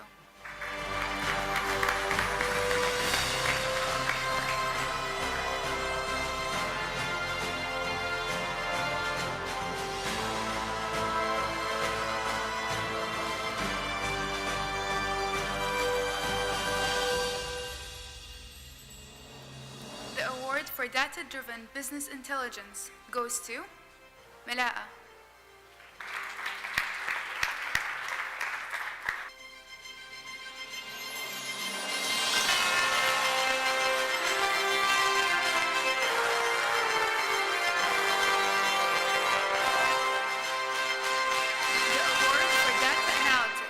To Petroleum Development Oman.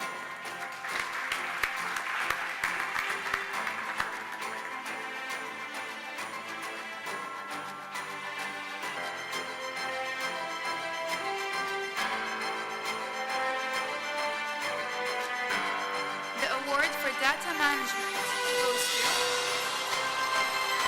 Amman Data Park.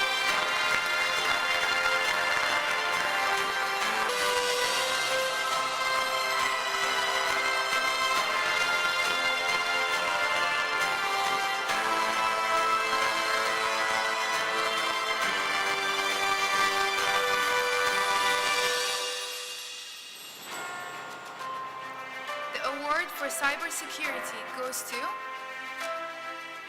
Vodafone.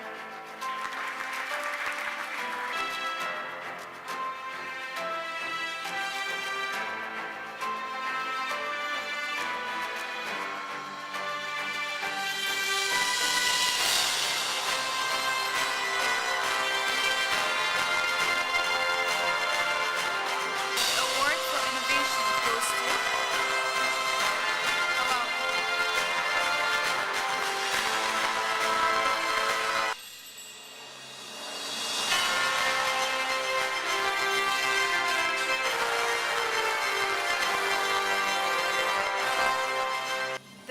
for data tech solution goes to Bevisor.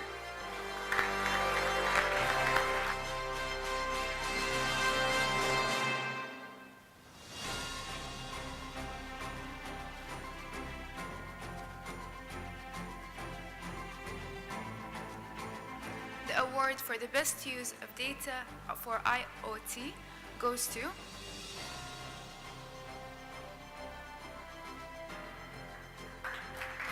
National University.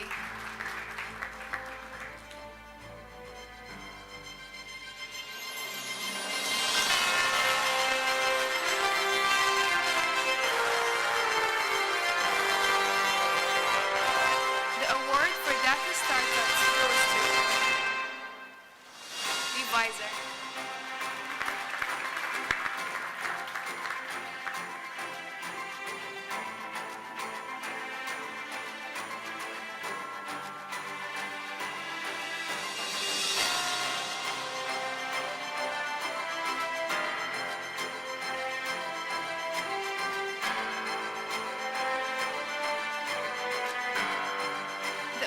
for machine learning data goes to بيانات.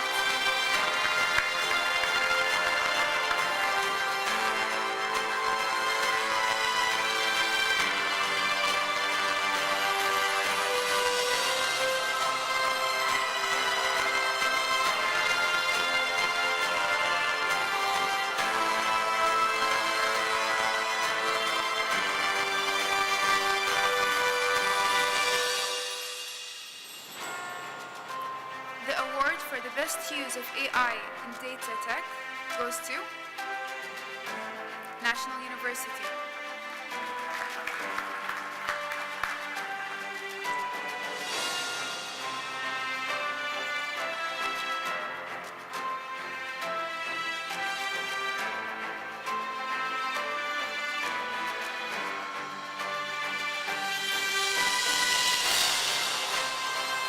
The award for the best use of data in RPA goes to Petroleum Development Oman.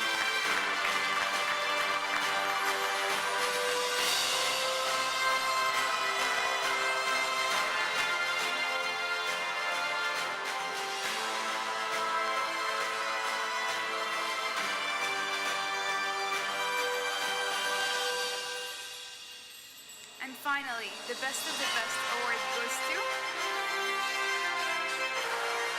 Petroleum Development Oman.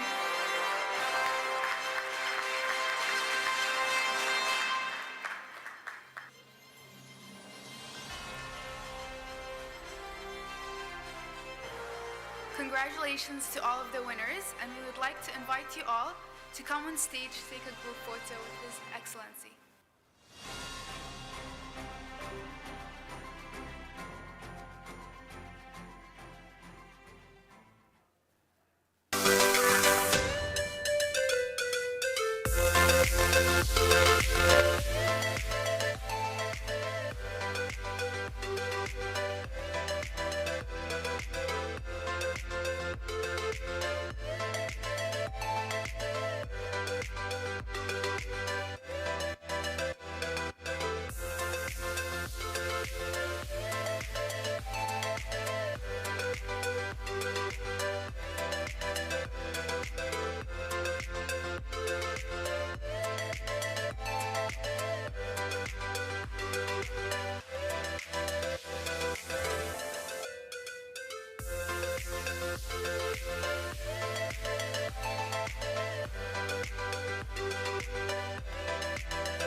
Sultanate of Oman is witnessing a rapid technological transformation in the midst of the fourth industrial revolution. It relies on data to implement innovative services through the use of artificial intelligence, cloud computing, and the Internet of Things to revolutionize the way organizations work and accelerate business growth in an unprecedented way. These technological advancements pave the way for a digital enabler to help businesses bridge the gap from where they are today to reach goals of Vision 2040 in Oman. We at Oman Data Park are here to help you get there with a team of internationally qualified local technology experts, engineers, and solution architects. Our ultimate aim is to enable you to drive innovation and digital transformation to achieve Oman's Vision 2040. We come to you with a decade of technological achievements that have enabled over 800 local and international customers, benefiting from agile data center solutions covering cloud, infrastructure, and cybersecurity services. Starting in 2012 as a managed services and co-location services provider with a data center in Mutayya, we quickly grew to be the only Tier 3 provider with 3 data centers in Oman, with addition of Rusail and Duqm, as well as offering disaster recovery and backup solutions. Our progress continued with the addition of enhanced security services, public cloud, and a dedicated cybersecurity center. The arrival of advanced cloud solutions made us the only provider of Microsoft Azure and the only virtual data center, Nebula, as well as the accreditation by MTC in appreciation of the cloud and security services we offer. The tech advancements continued as we introduced Nebula AI with NVIDIA technologies, as well as our support to help customers transform to Oracle Cloud infrastructure. With our evolving technology, continuous innovation, we enable organizations to optimize performance, empower employees, and meet their goals with digital enablement journey. We continuously strive to deliver on our promise to enable the digital transformation of Oman through our customers while complying with the Sultanate's regulations on data sovereignty. Our powerful solutions backed by premium SLA. Hello, everyone. Welcome back.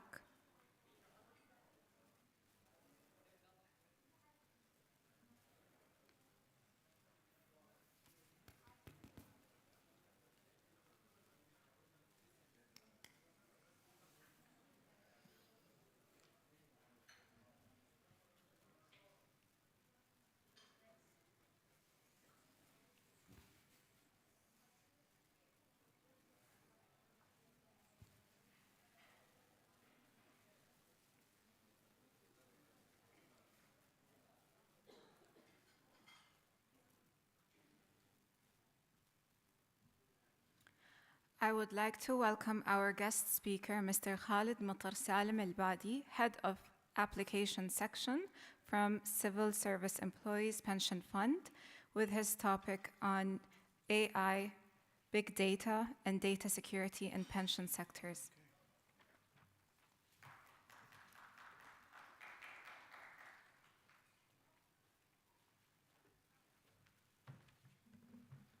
Assalamu alaikum and hello, welcome to everyone for this little bit after tea break. Inshallah, I will be not that heavy information. It will be little bit and maybe have sense. Nowadays, when you are talking regarding pension sectors and the data that actually should be provided for the another ministries or the another things, even for the management, regarding to take some decision strategy or something, or the actuarial study, now we are taking regard for data science or big data, or all this data will be provided for that uses. So the big data have the key value, or the big data in the pension sectors, the pension fund that deal with a daily basis data that can be provided for analyzing decision and for strategy purpose. Big data and AI or the challenge that we can use it regarding the big data, why we can use the big data for in the pension sectors. The information, the pension industries have too much data that we can be use it, and actually the benefits, recording, logs, whatever that what we have regarding the member data, it should be applied for data science and data making by using that AI tools or AI technologies for making any information or any sense data that can be used for any actuarial studies or any decision making regarding the management strategy. The benefit that can be pension sector gain by using AI and big data is customize the business process, and decision could be result the outcome for the individuals results for that pension sector. Also that improving the efficiency. Also we have increasing deployment of the pension sectors. Actually in the pension sector they are dealing with the member data. That member data should be secure, and it is a big manner how to secure that one, and how to organize also the member data itself. For organizing this one, for organizing the information of big task, but with big data practice, it is not only possible, but a lot of can be a lot of things that can be did. And also the pension and other manager work in the government and private business work out cost-effective for pension routes. So this member data, it should be secure, and it should be used in a secure manner with using some data science and big data technologies. The cost effective regarding using this data processing, it is not that too much expensive, and it is cheaper. For that, the big data starting, you start revolution by starting for the pension industry, because it is a cheaper cost and it can be used anywhere. It can be used at anywhere. We have so many obstacles in pension data that can be used. One of these obstacles that we have a lack of reliable data. It can make harder to analyze risks. So if we have not accurate data that we can be provided from another data source or from different sources, that can be make harder to analyze the risk. And also the correlation, and there is increasing the requirement of standardizations. The data, if there is no correlations of the data, that cannot make any standardized data that can be used for any big data or data-driven technologies that can be provide any actuarial studies or any technologies or any decision making by the management. Also, it can be difficult to accurate assets of the worth of this big data. So if the data it is not accurate, so it cannot be used. So this is the big issue, and it is risks and obstacles that cannot be used for this big data. So for this type, the data cannot be used for any decision making, or cannot provide for anything regarding to take for any studies that can be used for management decision making.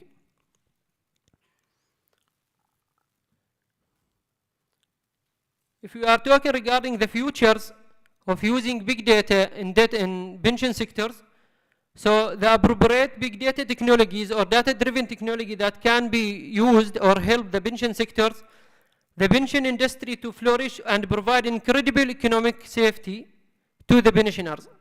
So if you are using the appropriate technology for the big data and data-driven technologies that can be provided, it will be help the pension sector to provide the correct data and accurate one for anything that can be related, or any request that it can be coming, or any actuarial studies that can be provided. We need to take the benefits of the data. Data, let's talk with the data now. It's the big data. It's complicated. It's like, sorry for that, the ladies here. The more you crunch it, the more you go inside, you get more information out of it. It's your perspective, you outside in or inside out, how do you take it into consideration? The solution is a commodity now. But can we sell it? Can we monetize it as is? No, that's not true. That's nearly impossible. You cannot sell it, the data as is. Like it's a crude oil. We can't sell the crude oil as is. We need to refine it. Eventually it goes to the market. Even the whole purpose is, it's not straightforward process. Like says, if you go for the monetization, it's not with a few steps you're going to make the data into dollar signs. That's not going to happen. They are different predecessors. There are few requirements, technology out of it. Now, we start from here. Now, people from different audiences, I come from telco backgrounds, majority from last 20 years, but people here are assuming like from different sectors. So there are potentials in this market. We can monetize it. Like, let's talk about financial institutes.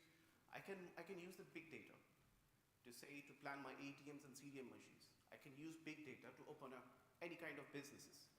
Like, I can open a big data, like which locality is fit for me to open a school. School or kindergarten or clinic, then I can use that. That still is not being used. And I'm not saying not 100% used, still there are few initiatives, people are taking advantages of the data and help the businesses how to plan the businesses within the country. So there are few use cases here.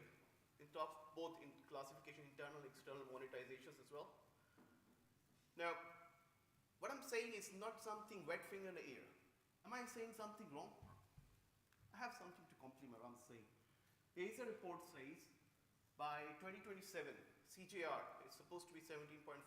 So what I'm saying here as a business pitch, it's not something a fantasy word. This is a reality. Like it's people are taking benefits. It's either you take it or leave it.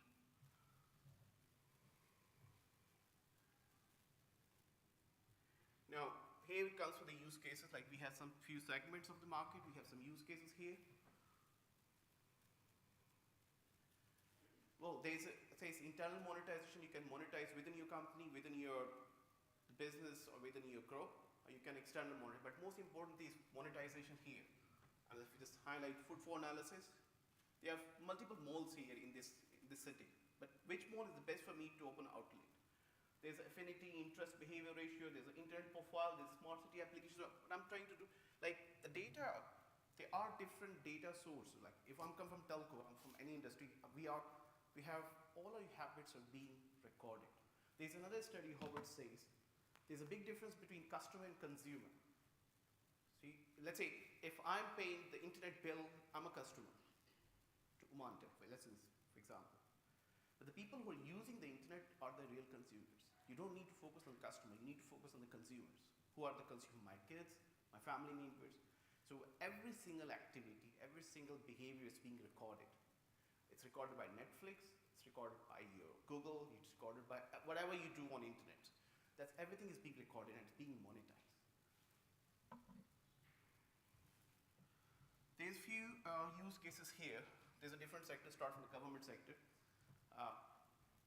If you was part of this smart city when it got established back in 2006, so there was a huge new insights, new perspective being identified. Like he says, if I want to buy a property in Dubai, which is the best city? I want to rent out, which is the best area? That was the case that we came to know that very interesting fact that people love to rent out a property in Marina, JBR, but after 1 year they understand, okay, there's much more bigger spacious space, you can go and buy some other areas. So that's all, like there's a different websites now, this data sets available. There's another one for the European Union. Now they have, if you go on the website, you can get almost more than 1 million data sets available. Now, if you say data is not available regarding Oman, we are still not aware. If you just go on kaggle.com, if you just open this kaggle.com, you can see almost thousands of data sets available for the people of Oman and is being utilized. So what happened, like these all data sets being used for different purposes for the government, legal entities, talks about health and safety, environmental management, climate management, it talks about, you name it. For the telco, again, I didn't put many use cases, I just tried to limit the slides. So it's more about MTNL Nigeria. They are using the data of the people, like the behavior of the people, and it's being monetized. As a telco, I can go to Lulu, I can go to Carrefour, I can say this month you have to put sales on these items. I can go and help the people in the new business ventures. If you say any hospital, which is the best area for you to open a new clinic, which is the best area for you to open a new, school. I can give you all these insights. That's happening, let's say. I think from name it as a Tahsil somehow is some manager to get it done, but I have not much visibility about it. The tourism is as well. So it's a use case which is being done. It's MTN Africa. Now, do we need to reinvent the wheel? Do we need to spend all this expenditure to come up with this technology stacks? No, we don't need that. There are technical solutions providers are available. The Carter USA is one, Foursquare is one, they are providing you. So they just need to exposure access to your data sets. And they will start modifying the data and not manipulating it, start using the data and give you more insights in it. Well, that's more about strategy change now. I'm not saying strategy is a confusing word for many of us, including me last few years back. I was assuming strategy is something different, but for me now it's very crystal clear.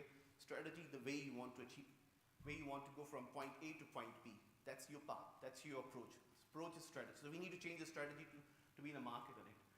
There's a few business models in it. I'm not going into details, but these business models are available. I actually have a case study in it which is already published in Harvard study. I just kept a few slides here because of time constraints here. Now, the last thing if I'm going to present here, Canvas. Now, if you go any of the box inside the Canvas, start from the partners, resources, value propositions, customer segments, everything is details available. We can talk about offline after this presentation, but the whole point is you can fit yourself at any kind of business entity in the Sultan. You're a telco, you're a financial institute, you're the healthcare institute, you're the government entity, who you are. There is a role for you. There is a detailed segments available in the business canvas. We can talk about separately as offline. But the whole point is what I'm trying to take advantage, I don't want to spend more time here. Oman is a blue ocean market. Still not yet red ocean. So there's a huge potential in this market. We can leverage the market, we can take the data sets and we can monetize and we can sell it within the country. A few references which is available on internet. So this was my source of information on my case study as well. So thank you very much. If you have any question, I'm more than happy to assist the answers.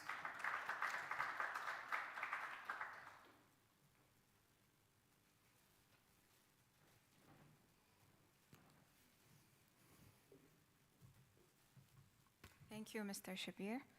Now I'd like to welcome Ms. Iman Al-Hsani, Assistant Professor from the Sultan Qaboos University, with her topic on enhancing the open data policy in Oman.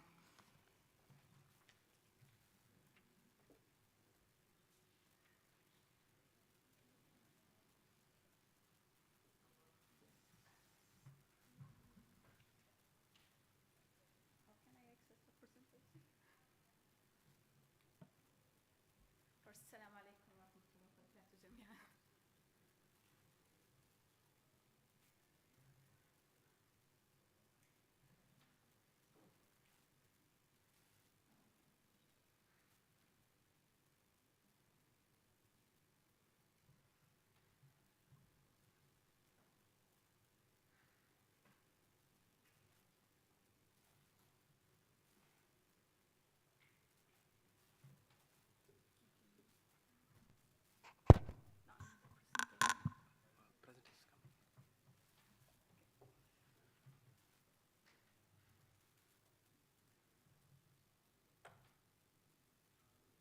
Until the presentation just be ready, actually I'm here today to talk about the open data policy in Oman, and we already actually have some initiative like from National Center and from the Ministry also of the Transportation and Communication, but the policy that we have is not as what we expected as a users. So that's why I'm here today.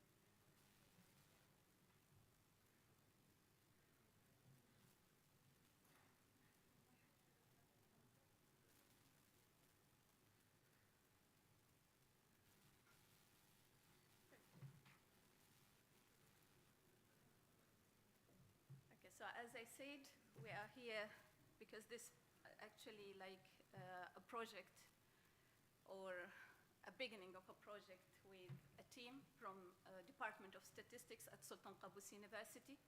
So we are trying to review the open data policy and the data strategy in general in Oman. And I'm here actually on behalf of my team. So first, we need to know the meaning of open. I think all of you are familiar with it, but just to recall here, open that means anyone can freely access. Okay. So that means anyone can freely access the data or the raw materials. We call it because data also define it in different ways, and also it needs to be usable and reused, which is it can be modified by someone or by adding something to it, and also shareable. When it comes to the OGD, which is open government data, then here we have government-related data. And of course, it is open to the public. So once it is open to the public, it needs to satisfy the features of the open terminology. If we go through the journey of open data innovation, then it will start, of course, from collecting data, and then the data going to be processed, going to be explored, studied, and analyzed. And then the innovation actually started when or the open and the innovation of the data start when the organizations started to publish the results, publish the data, and make it accessible.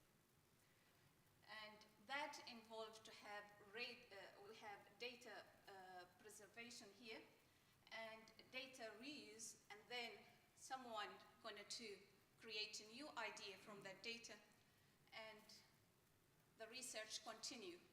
When the research continue, then it will be adding something to that data, the original one, or collecting new information. But although this is the open data innovation journey, but not all institutions actually achieve it. And it is not easy to achieve it. And before we talk about the achievement of open data innovation, we need to know why do we need open data policies. So all countries now having policies and strategies for open data, and that's actually something essential, and we cannot ignore it. That will actually devolve from having chaos operation or data process, and we will have better data governance, and of course we will have better quality service. And the main thing is protecting personal data. Everyone need to be protected, no need to be actually shared to anyone. So our data is rich and contains some sensitive information, so in that case we need to keep it also confidential. That's right for human beings. But at the same time, this, again, it is part of the open data innovation, but it is not easy also to control it. And until now, in some countries, and our country is one of them, although we have some initiative about having some laws and rules related to the private data, but still some of our personal data are used for commercial usage. For Oman open data policies, we are using the fundamental global standard policies, so I don't want to go through it. And beside to that, we use the national data strategy. We do that if anyone having data, open data policies, if any organization or country having that, then we need to have at the end, as a result, some standards, which are transparency, participation, and collaboration. What do we mean by this here? Transparency, we need to be transparent to the user at the end of any project. Transparency will help us to achieve the accountability of the data. And also it will help us to achieve the innovation. And all above that, it will help us to get the trust from the public. Public will not trust us or will not trust the organization results if they are not transparent. Participation. If the data are transparent, then we will have someone who is interested to participate on that data and continue on the circle of open data innovation. And if that's happened, then we will get the collaboration, and that will generate new ideas and make making more values from the data that collected at the origin. So coming to the open data challenges, the first one is the infrastructure, and inside the infrastructure that will lead to accessibility and to the research. So what do we mean here by the infrastructure and accessibility? I will get back to the research later, because too much of our data infrastructure is unreliable, inaccessible, siloed, can only be used if you can afford access. If you check, for example, Omanuna, it is good initiative, we cannot ignore it, we have some open data. If you check the open data portal at the National Center of Statistics and Information, also they have good innovation, I can say also innovation, and also they have good functionality of the data there. But as a user, how can I trust the data provided there? Most of it are results, statistics, with no raw materials. You will say, why do I have to give you the raw materials? We talk about the transparency. Yes, raw materials also, it is not easy to get it because of the privacy of the data governance challenges. That's in all countries. So that's why people think of the data exists is unreliable. Not only that, the data collection. People need to know, how did you collect the data? You need to share the method, how did you collect the data? Otherwise, they will not trust the results that you give it to them. When it comes to the accessibility, most of it are in different formats. Even if they are access format or open formats, but still they are not handy, let us say. Or sometimes when you open something, you will get another link, and then another link. You get nested link until you reach to what you want. And at the end, you might reach it, you might not. Siloed, like each organization, protect their data as it is own, and they don't want to share it with the others. Although, according to the open data strategy or data strategy by the National Center of Statistics and Information, they should actually, each institution should provide the center by the actual data. And I think you have seen in many websites in our institutions, they give you an icon of request information. And to request information, it is also not easy. They will give you like a list of, they will give you a form, and from that form you need to fill it, and that's also time consuming. This is not how open data is supposed to be. It needs to be easy to reach, but we are still not at that stage, although we have some good initiative. When it comes to the research, when we talk about data reusable, then that means we need to create a new research problem. We need to have a new project.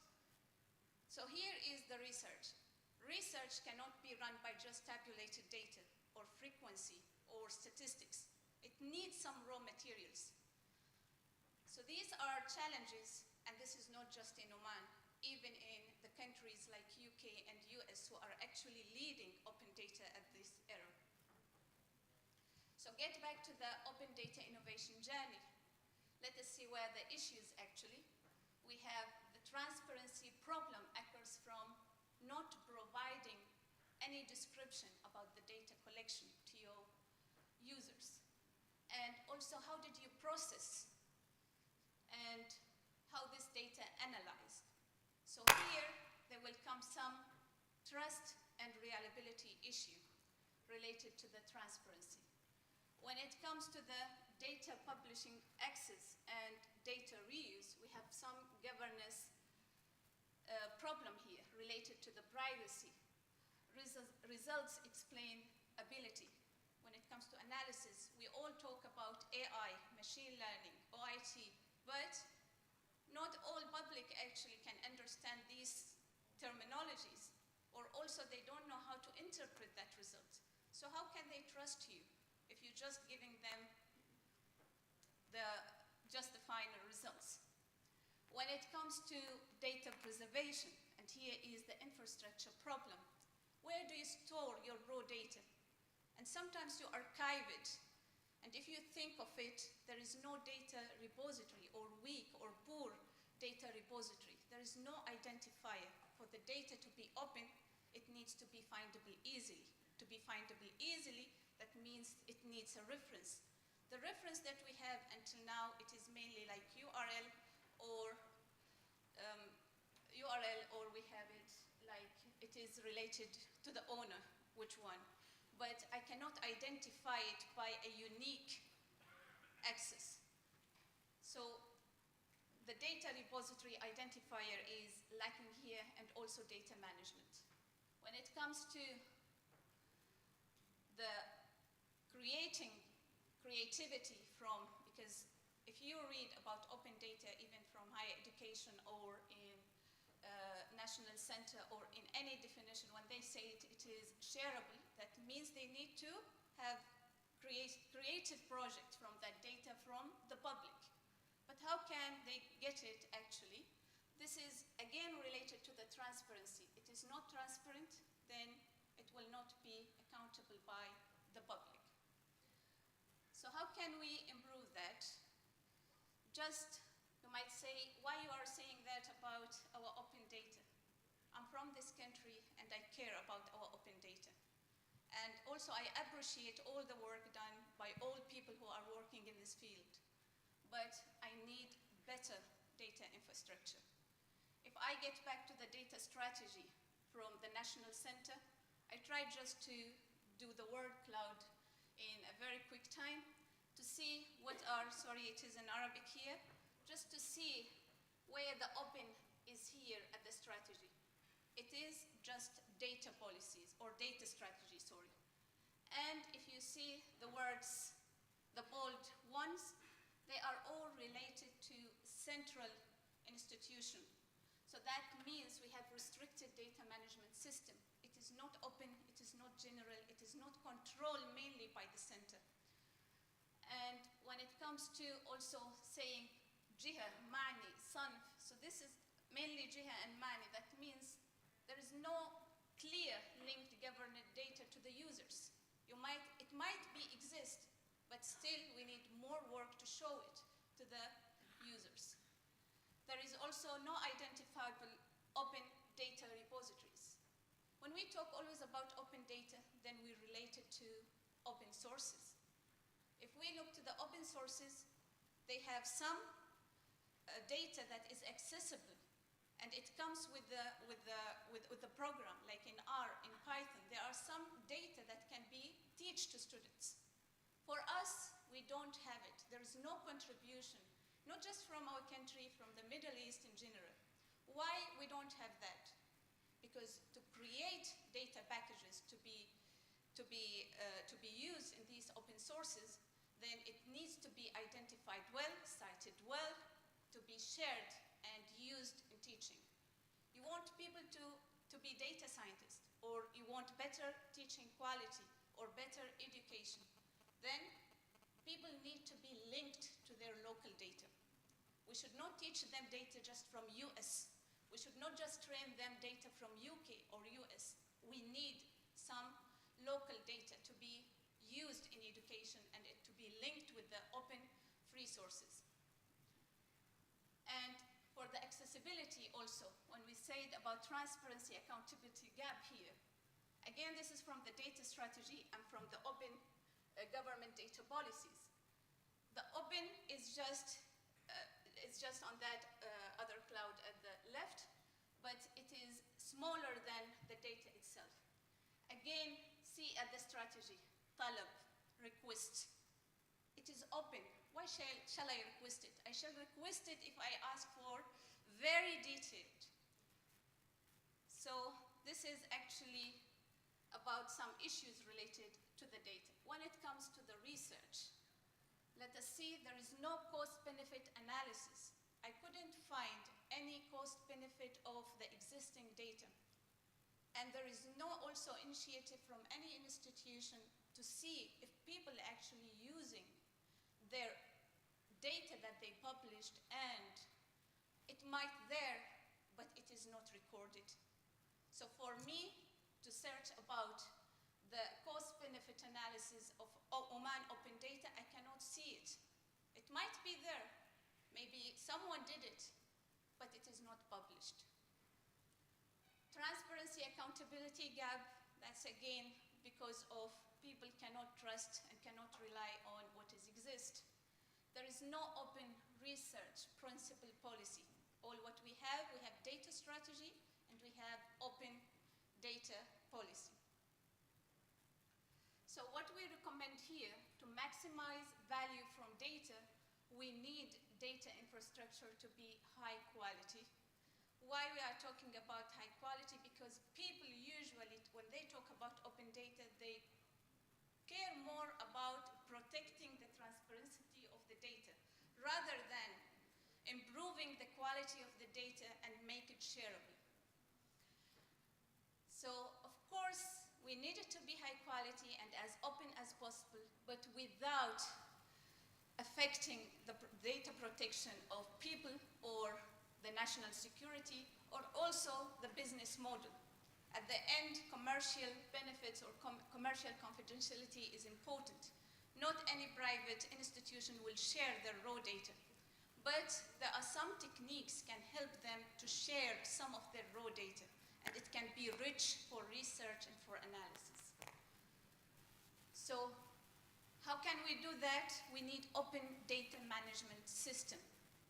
So far we have data management system, but we don't have it for open data management system. No repositories, no identifiers, trust problems and reliability problems. Technology growing so fast, so the skills need to be in line also with the improvement of the technology. Scientific data methods should not be ignored when it comes to sharing data. People are afraid from sharing their data, they thought, or the organization, they thought, or even when we sometimes request the data, they say, oh, this is containing personal data, should not be. Personal data can be actually also treated and can be shared, but without actually sharing the actual personal information. It can be replaced by an identifier, for example. That column can be removed completely. It can be replaced by something else. All these come with the scientific data method. For example, here, when it comes to census data is the most data that contains information about people. There are a lot of personal information there, and also countries actually spend a lot of money on collecting census data. For us, at the end, we provide just by some statistics and some tabulated data. That's great, but we can do more from census data. We can create more values from census data. We can understand the infrastructure of the economy, of the social life of people in the country. So all these is not, for us, it is still protected. It is not shareable. But in US, UK, if I just write census, I will get list of data. For example, from US Data Gather, if I just write census, I will get it in a very organized format. And if you see the data available, the number is very huge here. But if I write that in Omanuna, I don't want to show it here, but you can do it by yourself and see. It will give you a link to the National Center, and from National Center you will get just the publishing article or book. We don't want the data just to be statistics or statements. We need it to be in our raw materials. Open data innovation involves continuous adjustment. Everything depends on the technologies now. So technology is moving, growing fast, then also the policies need to be adjusted. We should not have just a policy for 5 years or for 10 years. So it needs to be reviewed every time. The projects need to be recorded. People need to understand what is going on. That's why now we have, for example, if you would like to check this Cambridge Court, they have data and policy, where people, companies, organizations, they do some project and they see how the policy either restrict the movement of the project or actually create a new policy need to be added to the current one. So it is a continuous adjustment and it needs some adjustment here. When it comes to the research, there is FAIR principle, which is the data need to be findable. How to be findable? It needs identifier. It needs to be accessible without requesting.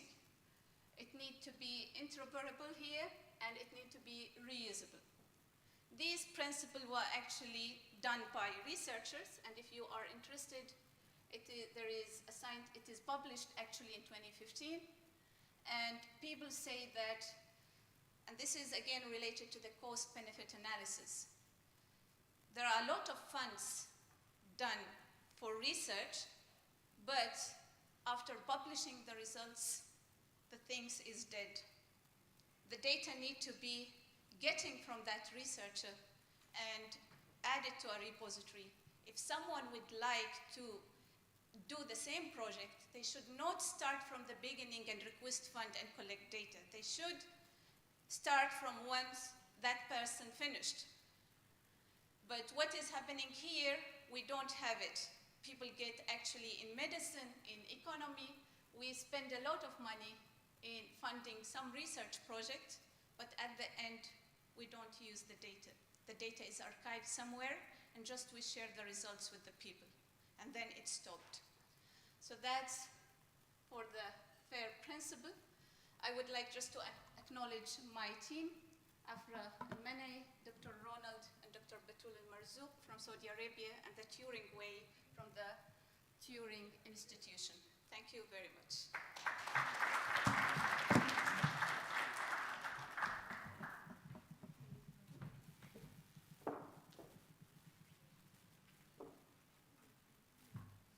Thank you, Ms. Iwan, for your time. And now I'd like to invite our next guest speaker, Ms. Rahma Saeed Al-Amri, Head of the Statistics and Data Department from the Ministry of Higher Education, Research and Innovation.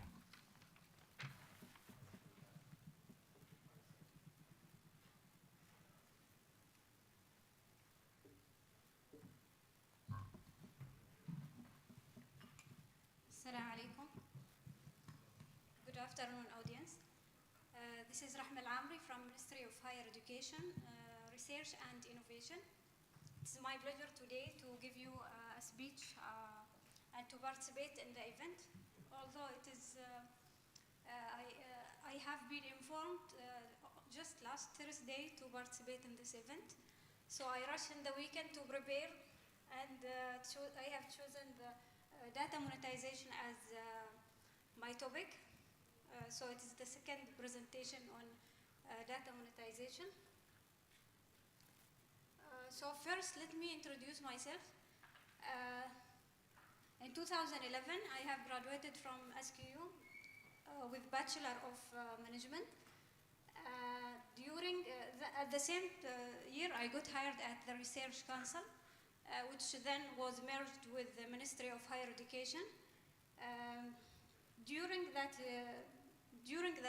period, my experience is a mixture of planning, either strategic and operational planning, at the last 2 years in the data management field. In 2020, I got a Master of Degree in Big Data from University of Stirling, and in 2020, today, I will start officially my first class in Applied System Analysis Diploma. So agenda for today, I will explain why it is a journey, why data monetization, we call it as a journey, and what is value chain, big data value chain and its model, data monetization and its evolution. Then we'll move to explain how data monetization is localized within the big data value chain model. Then we'll explain about the economic impact factor. Later, I will give two examples of maximizing data monetization profit. So, why it is a journey? This is a basic life cycle of a data. Data monetization, usually it is the ending point of this journey. However, recent studies say that it could be within the journey. It depends on the level of data maturity. So, getting fast and agile data monetization mode could be achieved by the organization durability and performance, specifically good management of big data ecosystem. So what is value chain? Value chain is a business model that analyzes the full range of needed activities and its interaction to create a product or a services. It is depicting the interlinked resources and activities from raw material acquisition till the product or service delivery. So the rational goal for any organization to adopt value chain is value creation. Why the business exists. So to identify the sources of its potential advantages, competitive advantage over the competitors. So the core of value chain mainly is either product or process-centric approach. However, when digitization exists, it gives birth of another approach, which is data-centric approach. And the previous one is becoming outdated. It is traditional.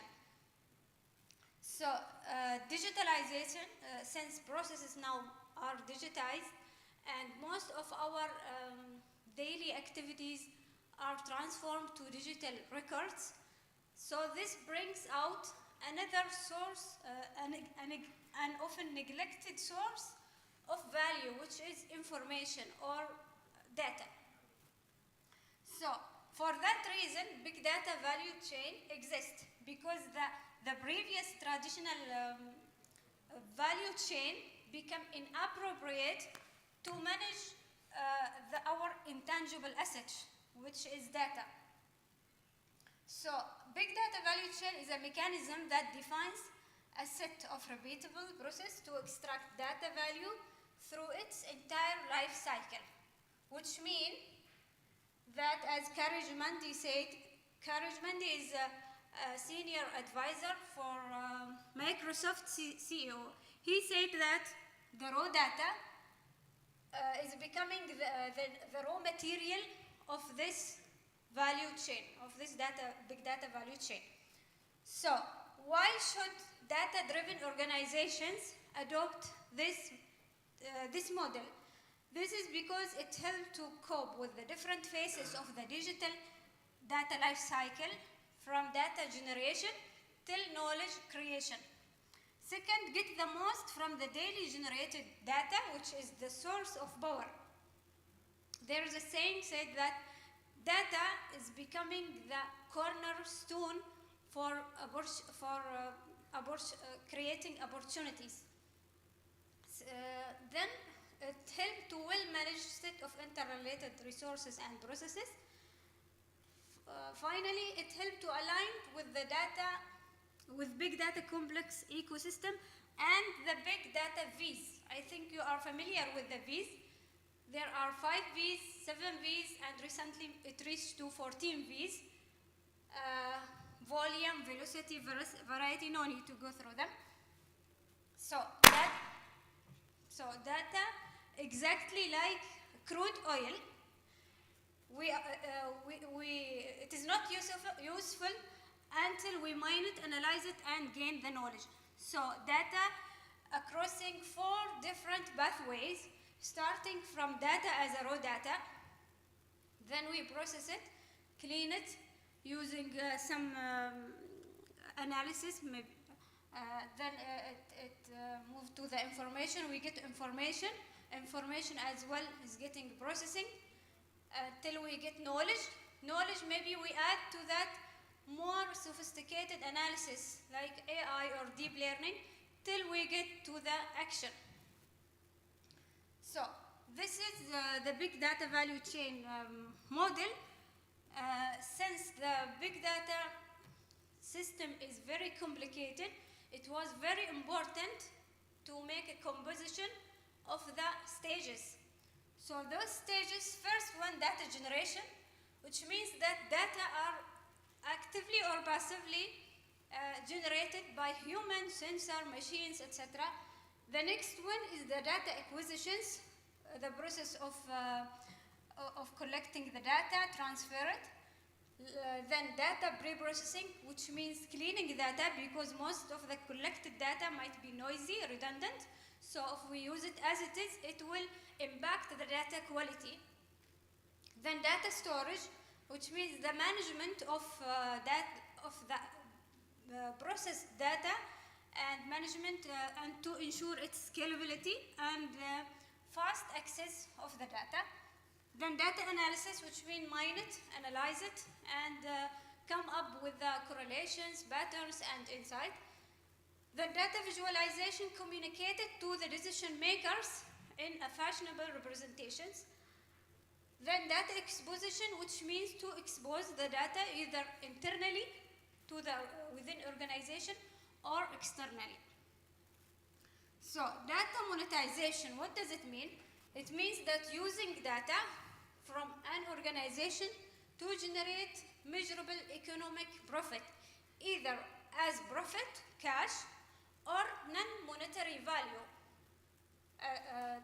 Okay. So most data-driven organizations nowadays are monetizing their data as exchangeable or sellable services to their partners or consumers. So it is as a reward for their investment on big data analytics. So data are monetized in 2 stages, in 2 levels. The first one is the explicit monetizations, which mean directly by selling it to the second parties, to the consumers. Next, second one is implicit monetization, which means transforming the data within the organization. Okay, data monetization is not a new concept. It was there, however, with the beginning of big data era, it becomes more attractive. So, the last decade, before 2000, most organization was oriented towards business intelligence, which means analyze the data, come up with reports, dashboards, and share it with decision makers.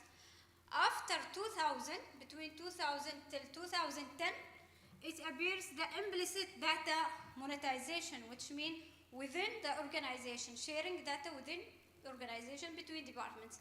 After 2010, with the advent of big data era,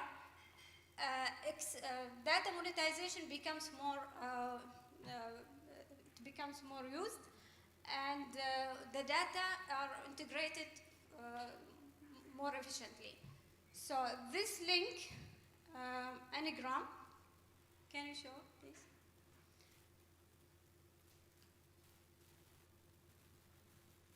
Anagram is a service provided by Google. It is the largest digital repository. It helps to see specific word, how much it is repeated or mentioned in the books since the humanity exists. So if we want to compare between the concept big data and BI, it shows this picture, which means that before 2010, business intelligence was more popular. However, it break even maybe in 2011 with the big data. After 2011, big data concept grow exponentially. Can you go back?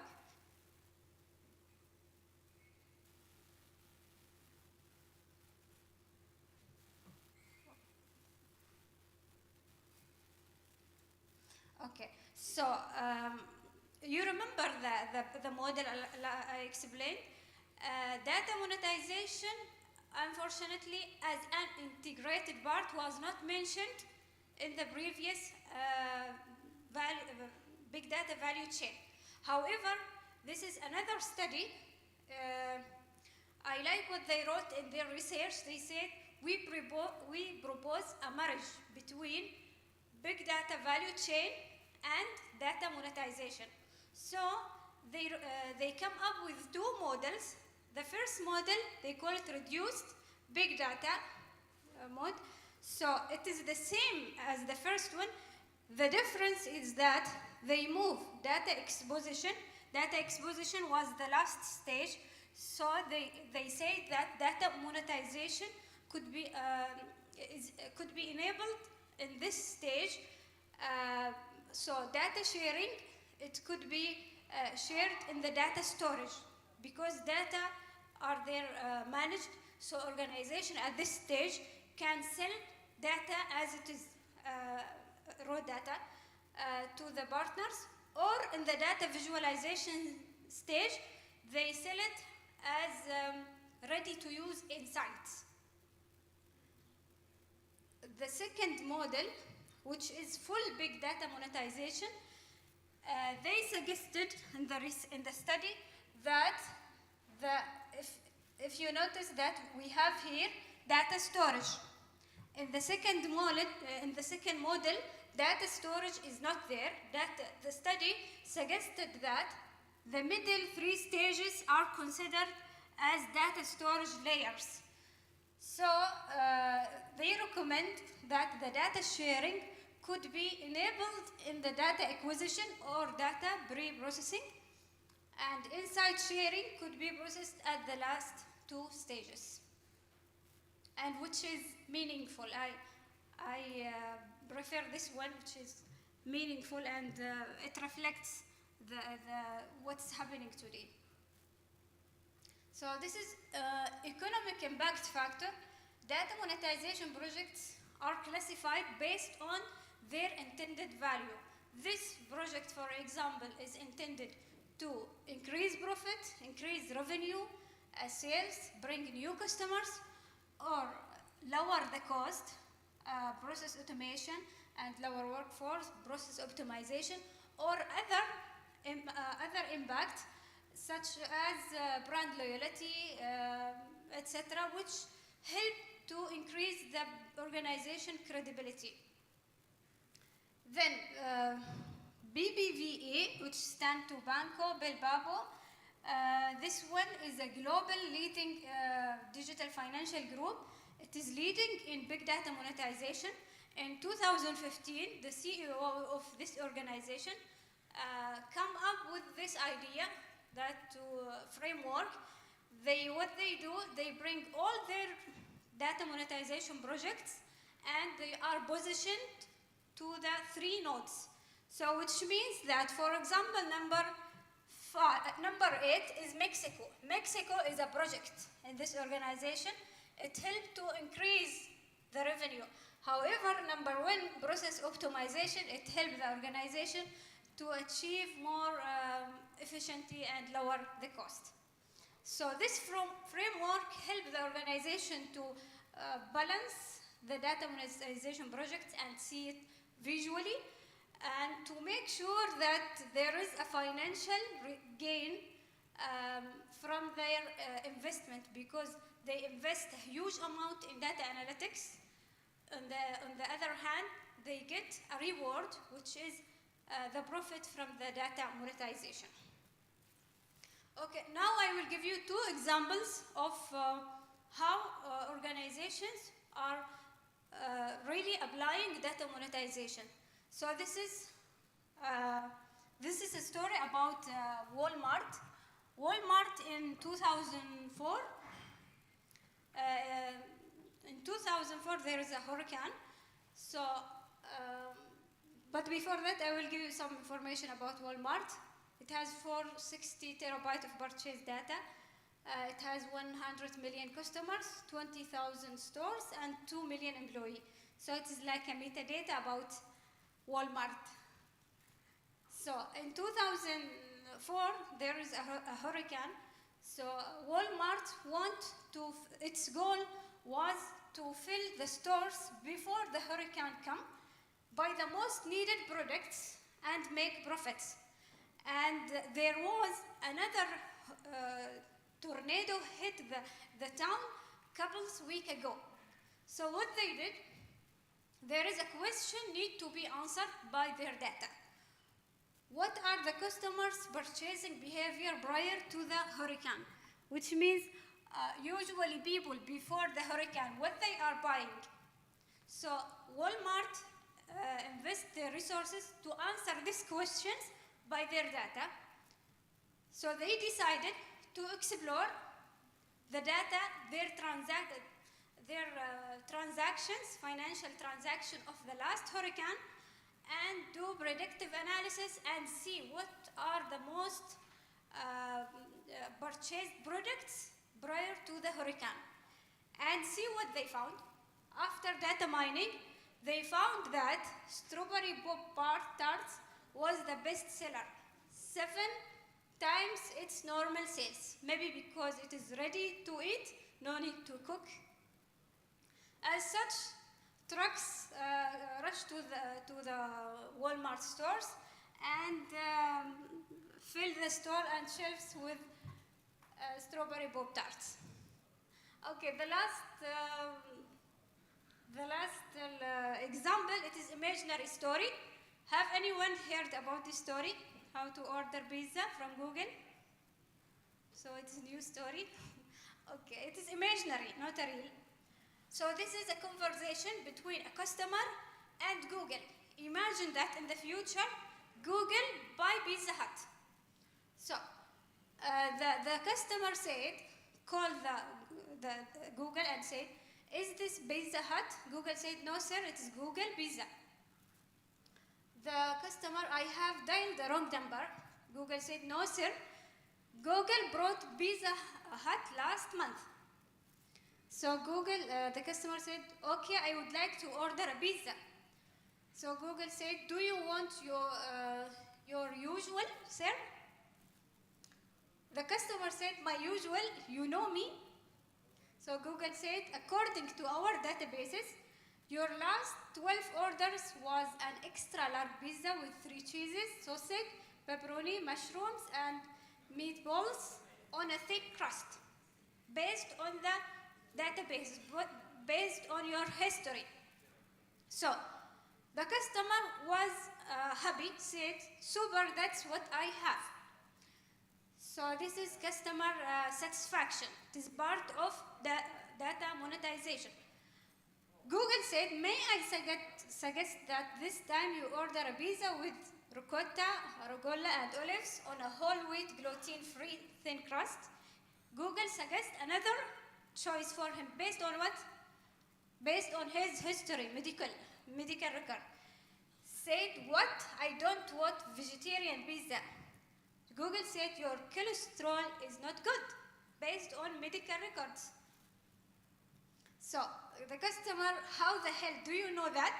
Google said, well, we have checked your medical records. We have the result of your blood test for the last 7 years. So, okay, but I don't want your routine vegetarian pizza. Already have medication for my cholesterol. Again, Google said, excuse me, sir, but you have not taken any medication regularly. You purchase only a box of 13 cholesterol tablets once at Pharmacy X 4 months ago.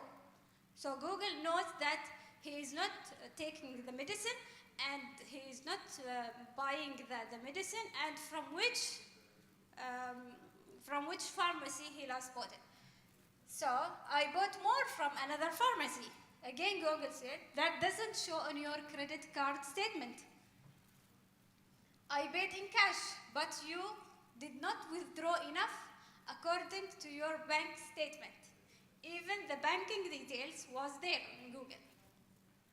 So I have another source of cash that doesn't show on your latest tax returns unless you bought them using an undeclared income source, even the cash. So the customer, what the hell? He got angry. Google, I am sorry, sir, we use such information only to help you, to satisfy you. So he said, enough already, I am sick to death of Google, Facebook. I am going to an island with no internet, where there is no phone service and no one to spy on me. So Google said, I understand, sir, but you need to renew your passport first. It expired 6 weeks ago.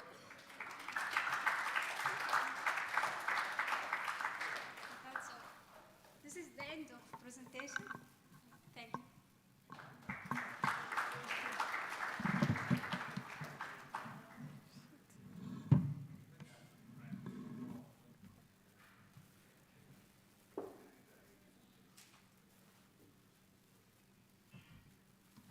Thank you, Ms. Rahma, for the very informative presentation. So for the last and final speaker, I would like to invite Mr. Rao Babali, data scientist at the Taj Mahindra, Oman, with his presentation on distribute or get disrupted.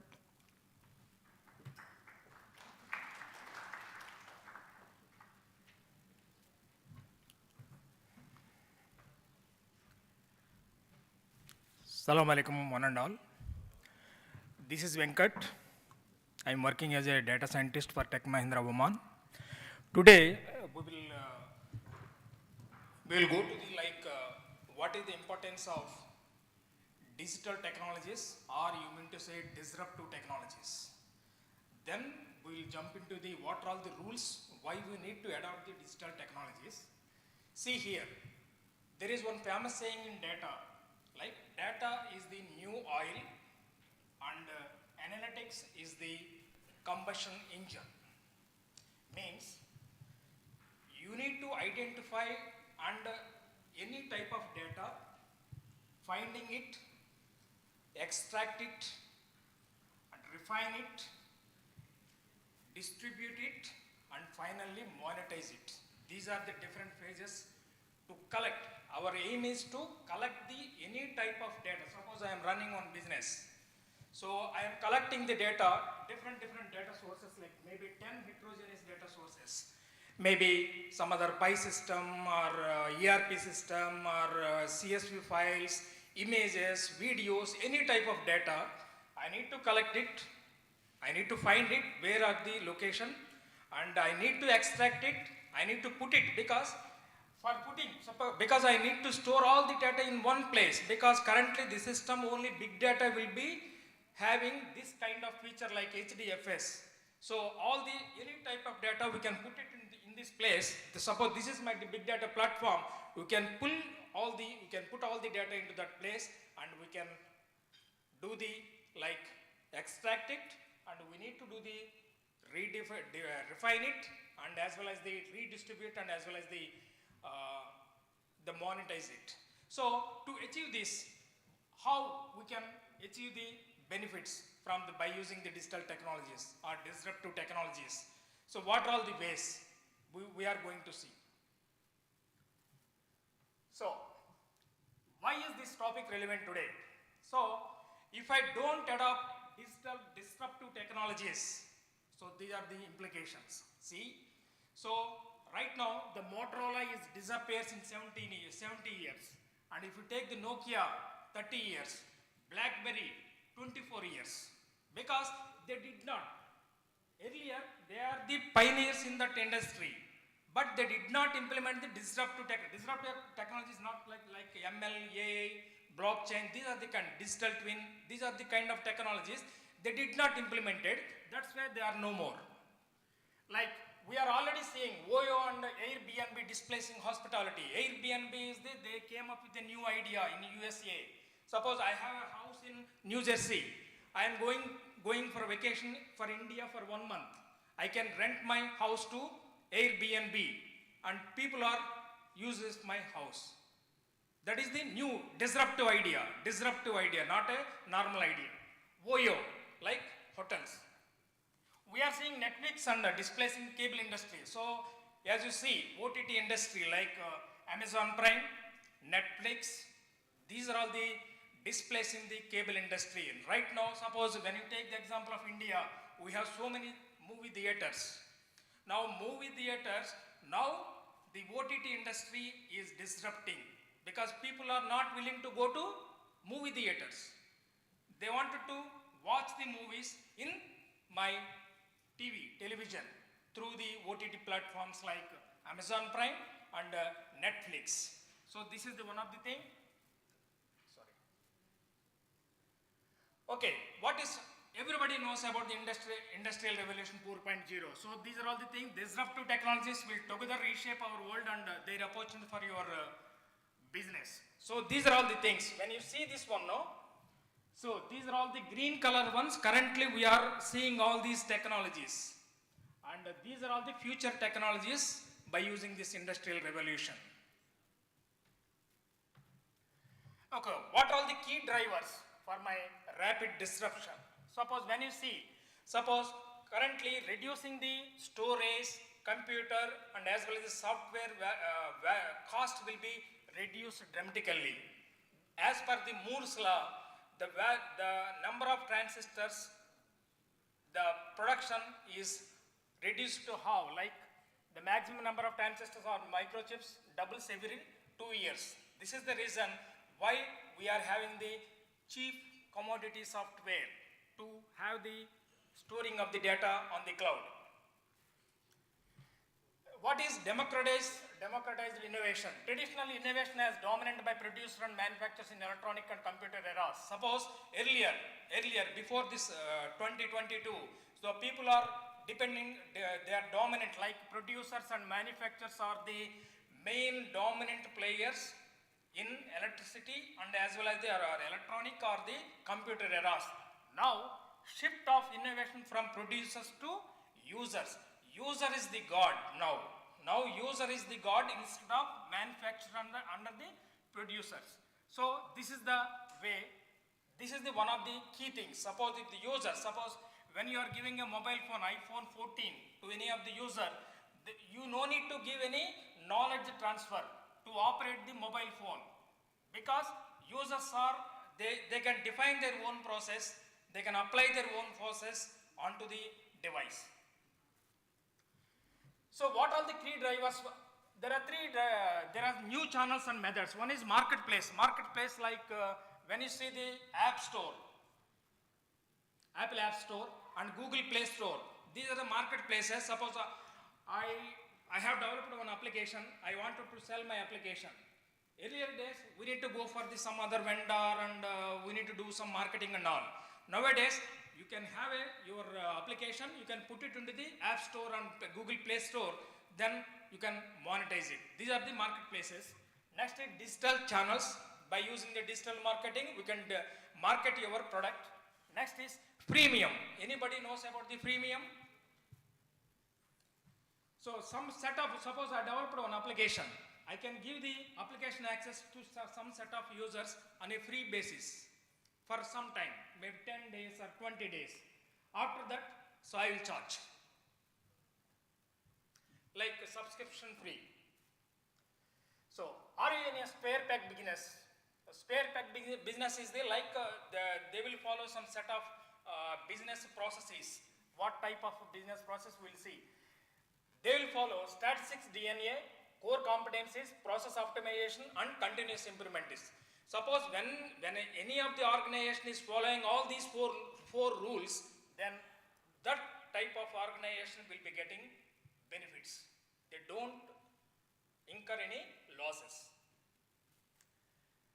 Based on our experience, because we are working on the different domains and different application, different process, what type of rules we need to adopt for the digital disruption. There are 10 rules will be there based on the experience. The first one is adapting to changing world. Everybody knows about the Sony Walkman. This is the Sony Walkman in 1978 and no more after 2010. Because they did not, they are the pioneer at this time, because between 1978 to 2010, now they did not implement any new technologies on top of this product, that's why it is no more. Because we need to adapting to changing world. Because why we need to adopt MLA, blockchain and digital twin into the business? Because we need to adopt it, because we are getting some benefits by applying these technologies. That is the reason. So one of the classical example for the anti-example is the Sony, because we have the Walkman and Discman, the earlier days before 2010. Now no more. Even though they are very the very robust products, these two products. Next, third rule is the be bold versus the being bolt on. Too many businesses are only willing to make small gestures towards embracing new technology, which is called bolted on business. Because we need to be bold to the users. Whenever the users are telling any of the business requirements, we need to see and we need to provide the best possible solution. Be bold. Embrace uncertainty. Embrace uncertainty means, suppose if the user or the business is they have some business problem, they wanted to solve the issue. Then you need to, in a position saying that no, so you need to give the correct roadmap to solve the issue. That is, you need to remove the uncertainty to the business or the end users. End user is the God. Whatever the requirement is there, no, they don't know how to, whether I need to travel in this way, in this path or in this path. But digital technologies or disruptive technologies will give you the right path to remove the uncertainty. Next, see beyond outliers, because when you see the Uber example, they introduced in USA first time the Uber services and Ola services, those kind of services. To start your own disruption, you must look beyond the outliers of your business. What type of benefits we are getting, like that. You have to do more on bolt-on of disruptive technology and offer a cheaper price. Suppose whenever you are having any disruptive idea, and this disruptive idea need to offer at a less price initially. So that is one of the rule.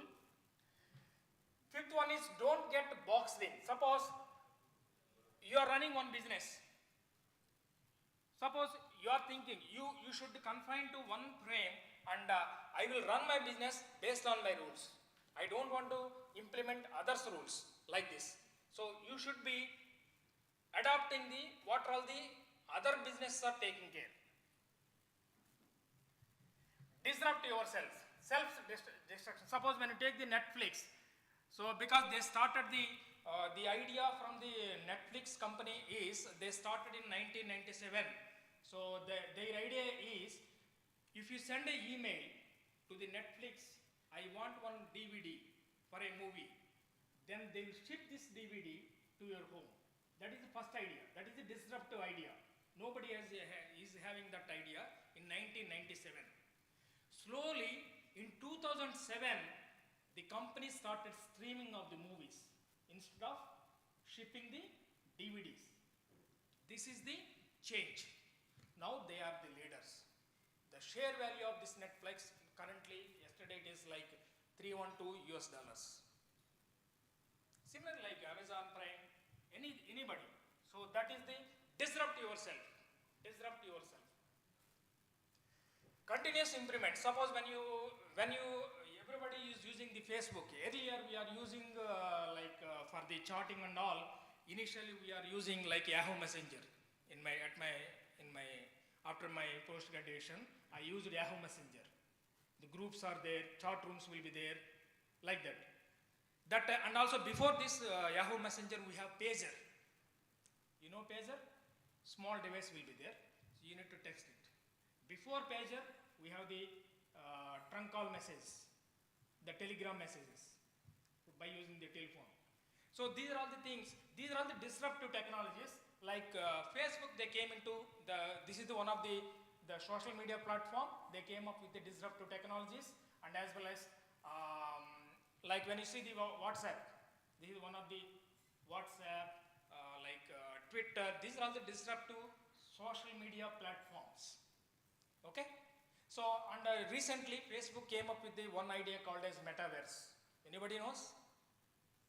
Metaverse? Metaverse, the combination of the data management, ML, AI, all these things will be having. Suppose I wanted to attend in, I wanted to meet US President. So I can go virtually. I can go and meet him. That is the beauty of the metaverse. Okay, making measured and hedged benefits. What is measured benefits? BMW, they recently launched one vehicle, electric vehicle, in BMW i-Series. What is because they don't get any huge benefits by introducing the electric vehicle, but they are testing, measurement. Suppose once they release this electric vehicle, if this is clicks, because users are buying, then they will continue. That is measured benefit, bets. What is hedging? Hedging is different. Like Google, Dell, Cisco and Intel, what they will do, they will invest their money into other companies, other products to getting benefit from them. Like when you see our Tata, right, from India. Tata is having one of the biggest industries in India. He will invest the money into the startup, small. Suppose this person is there. He's started one startup company. He will invest some small amount of money, like 10 crores or 20 crores of Indian rupees. So that is called as hedging. C2 steps down means suppose I have the mobile application like Yahoo Messenger or the WhatsApp. So I introduce the WhatsApp Messenger here. So this is the primary product. The 2 steps down is what type of requirements are there, what the users are requested by using these WhatsApp services. They need emojis, like that. Those kind of things we need to implement to enhance to give the more flexibility to the user. Empathy and design thinking, knowing what people want and how to make it simpler. This is the empathy thinking. Suppose this person is there, what he is thinking, if I understand that his thinking in my mind, that is called as empathy thinking. This person is knowing that this Venkat is not delivering good presentation. If I am able to read his mind, that is called as empathy thinking. So this is there. This is the cycle: empathize, define it, ideate, prototype, and test. This is called as the design thinking. Everybody is now, every organization, they are going for the empathy thinking and the design thinking. So these are all the overview. Okay. Now we will go for the one what do you call the disruptive technology table. See, this is this disruptive technology table which is published by the Imperial College of London. See, these are all the technologies. Green technologies are happening now, like autonomous cars, vertical farming, and delivery of delivery robots. Because when you are like Google, what you call our Amazon, they are using these kind of things. Like they are using the other things also, because there are so many things are happening in the green technologies. Like what are all yellow technology, which this will happen in next 10 to 20 years from today onwards. Next level process automation, process of virtualization, future of connectivity, distributed infrastructure, next generation computing, applied AI, future of programming, trust architecture, bio-revolution, next generation materials, future of clean technologies. These are all these technologies will be happen next 10 to 20 years. These are the ghost technologies. Ghost means fringe science. Fringe science means, okay, I wanted to do this thing, but this cannot be done. We need to try. Sometimes we will succeed, sometimes you may fail. So those are all like data uploading to the brain, and pollution eating buildings and space elevators. Like I wanted to go for the space, so currently you are using elevators, right, in the building apartments. Maybe they are trying this space of elevator. You know, Elon Musk is there, no? Recently, last month I have gone through one of the article of Elon Musk. They wanted to introduce one chip into the brain for the blind people. If you introduce the chip into the brain, then they are able to see. And also, the people who don't walk, they can walk. They are trying this kind of things. This is the Elon Musk inventories. So, go there, be that disruptor. You have a beautiful idea, go there and apply it. No, because if you want to apply anything nowadays, you no need to purchase any software and hardware. You go to the cloud, Woman Data Park, and you can request your software and hardware, pass and iPass, so those many things, and you can apply your technology like cloud computing or edge computing. Any questions?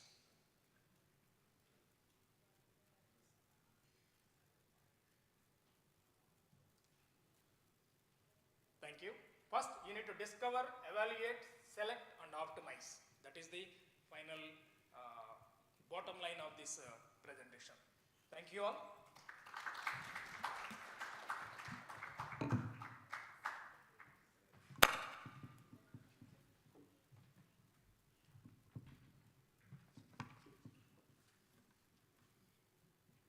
Are there any questions to all the speakers?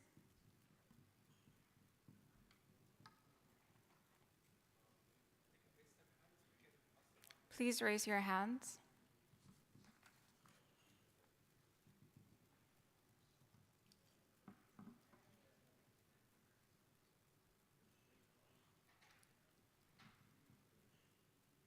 No questions? Sorry, yes. Since there are no questions, yeah, I think there's a question there. Venkat, you know more about the chip in the brain?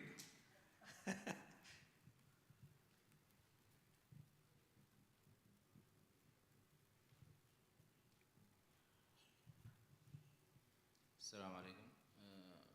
أسأل الأستاذة رحمة أتوقع من التعليم العالي. نعم. بس أسأل بالعربي لو سمحت بس. عذريني. متى نقول إنه قاعدة البيانات هذه عبارة عن بيج داتا؟ وهل تعتمد يعني إحنا لما نقول إن البيج داتا هذه هل تعتمد على إنه بحجم البيانات أم بشيء آخر؟ أم مثلا بإيش بالضبط؟ وهل في عمان عندنا بيج داتا اصلا؟ يعني في شركات معينه او وزارات معينه عندها بيج داتا؟ هل عندك خلفيه عن هذا الموضوع؟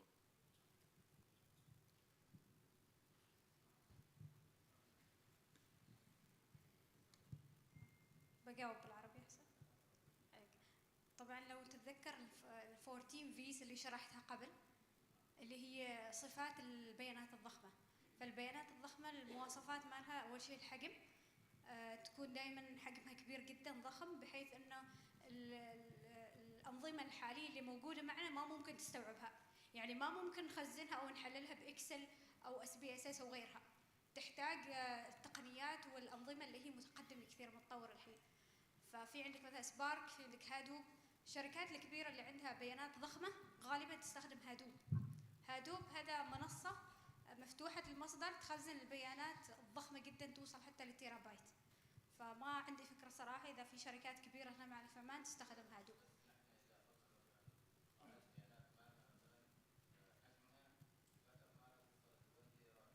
أيوة. شوف هو اختلفوا فيها كثير. ليش؟ لأن كلمة بيج داتا بحد ذاتها تختلف. قد يكون الشيء اللي أنا معي أعتبره هو ضخم قد يكون مع شركة أخرى هو عادي جدا. فمثلا الماكسيمم سايز مالنا من الإيميل مثلا 20 ميجا بايت، قد يكون مع شركات في إيميلات أخرى أكثر عن كذا. فكلمة البيج ما أني لها حد معين. المواصفات الأخرى نفس الشيء البيانات اللي هي صيغة البيانات. يعني سابقا كان أغلب البيانات معنا حروف أرقام وغيرها، لكن اليوم تنوعت، أصبحت هناك في معنا images، أصبحت PDF، حروف، تغريدات، تويتس، وهذه كلها اليوم تحلل بأنظمة مختلفة كثيرة مثل الذكاء الاصطناعي وغيرها. الفيلوسيتي نفس الشيء، بمعنى أنها قاسة تتسارع البيانات وتتولد بطريقة ضخمة جدا وبطريقة هائلة جدا. فمثلا عندك تويتس بشكل يومي في الساعة تقريبا يوصل بالمئات في الدقيقة. فتويتر بشكل يومي جالسة تخزن التويتس واللايكس، حتى اللايكس، حتى مثلا سويت انت لايك في علي بابا على منتج معين وطلعت اللايك، هذا كامل يخزن في داتا بيسز، في وير هاوسز، في الكلاود، ويحلل، وبناء عليه المؤسسات جالسة تتبع سلوكك الشرائي. بناء عليه بتلاحظ احيانا يمكن انت جالس تبحث عن شيء معين، بعدين تشوف ان يجيك اعلان تقول هم جالسين يراقبوني يتجسسوا علي. فليش؟ لان في تليفوناتنا اليوم اصبحت ذكيه، هي احد مصادر توليد البيانات، فالمايك فيها شغال. ممكن حتى في انظمه الذكاء الاصطناعي مخصصه فقط ان تلتقط بعض الكلمات اللي نحن نقولها، وبناء عليه توصلنا اعلانات في السوشيال ميديا وغيرها. سؤال بس آخر مع الدكتورة إيمان. دكتورة إيمان صح اسمها ولا؟ بس بغيت أستفسر عن البيانات المفتوحة. هل في عمان عندنا يعني إيش المقياس العالمي اللي وصلت فيه سلطنة عمان حاليا في البيانات المفتوحة؟ إذا كان عندش علم يعني بهذا الشيء.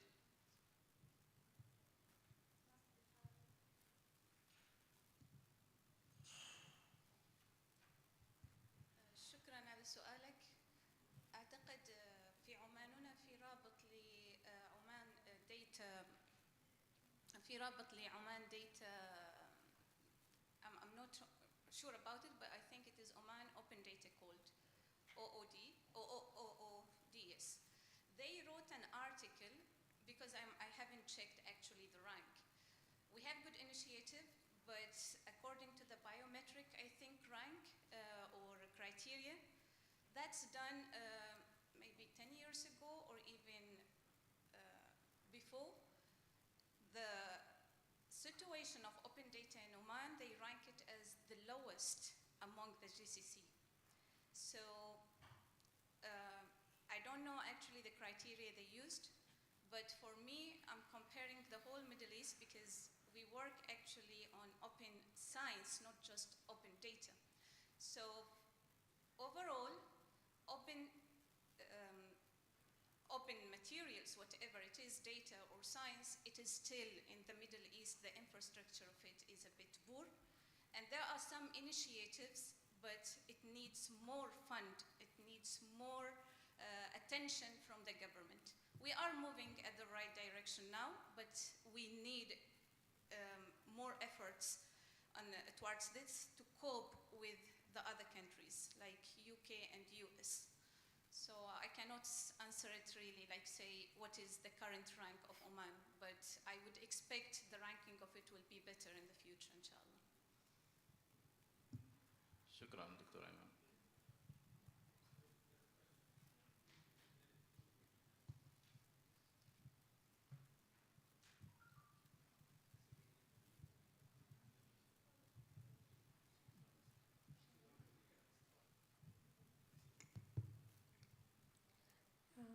Good afternoon, everyone. My question is to Ms. Iman. Sorry again. Ms. Iman, actually, suppose if you are having the data, whatever you are telling as an image or in case of the recording, whatever it may be, what is the steps we are supposed to do? We are from university or from a colleges, we are doing some projects and we have enough data with us. What is the next step we have to do? Do we have any websites or the guidelines so that if you can give, we can go on with whatever you are telling and we can have it as a repository like, and as you told, it will be good for other researchers also. So what is the next step if you are having the data with us? We have to follow the Oman policies also. Can you please guide us in this case? That's why I'm telling there is no open research policy in the country. But if you are the owner of the data, why people actually, or researchers, they afraid to share? Because first, they afraid about the copyright, they afraid about the license. So there is no open research policies yet in our country. But if you own the data, you know the source of it, you have the license of that data, you have the reference, that's what I called here, then if you are working with some open sources, for example, you can link it with, for example, GitHub. And there are also some research tools that promote the research. So for example, you can add DOI, digital identifier for your data in GitHub. You can upload it also, upload your work to Zenodo. So there are some academic research tools that promote the scientific research. So once you know the copyright of the data, then you can share it through, for example, GitHub is the easiest way where people can access it. And also you can add your license there, you can add the DOI there. So if anyone use your data, they're going to acknowledge you and they're going to use the DOI that you provided them. So you're going to be cited as well. That's what I can say. Thank you.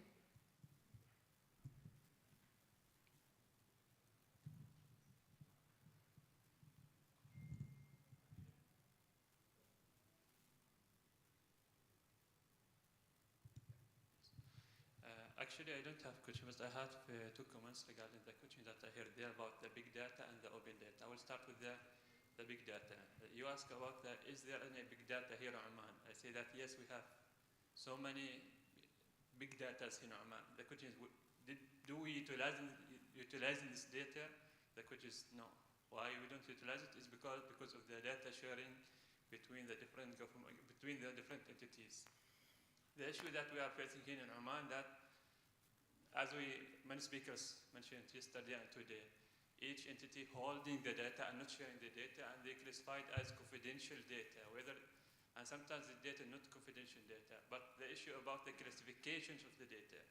So sometimes some entities does not classify the data in the right way. As a result of that, the data not shared with others. So we have big data, we have telecom data, we have traffic data, we have so many different data, but the data is owned by the entities and not shared with the other entities. The solution for this is to classify the data in the right way.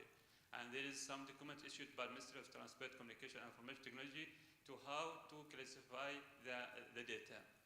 The other question about the open data ranking here in Oman. To answer this, I think it depends which indicator you are following. There is many different indicators to measure Oman status in open data. For example, we have the United Nations indicator, and there is another indicator like Open Data Barometer. Actually, the approved one within the Ministry of Transport, Communication and Information Technology, the most one used is Open Data Barometer. And the ranking is Oman, I think, if I'm not wrong, was 106 globally. And this ranking considered as very low ranking. And now we have some projects within the ministry to improve this ranking by following with the different government entities to publish the data which not classified as confidential. So now there is an initiative there within the ministry to encourage the different government entities and also the private sector to publish the data in their websites. Also, now they're in the process now we have an open data portal, so all the users who might require some certain type of open data can access through this portal. I hope we answer these two questions clearly. Thank you.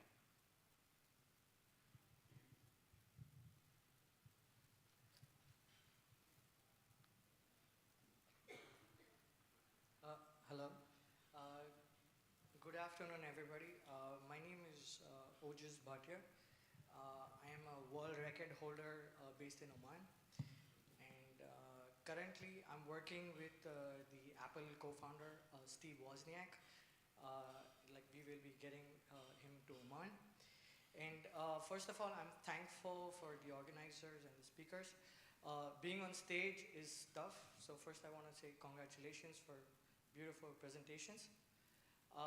My question is, how do we empower the Omani youth, and how do we, say for example, if there is someone like Khalid going to say a Majan college, or if there is say Fatima going to she works for Orido.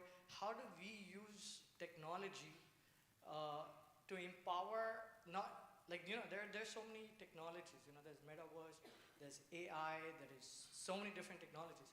But how do we use that in the Omani context, Like, for example, over here, we don't use QR codes. We just use the Bank Muscat card and we use a tap, right? Instead of, so I want to ask the speakers, what are technologies that we can use to empower Omani youth, and how we can, for example, how do we make an Omani citizen in Al Amrat or Al Khawd, how do we make him a global citizen? So if any speaker, you can go ahead.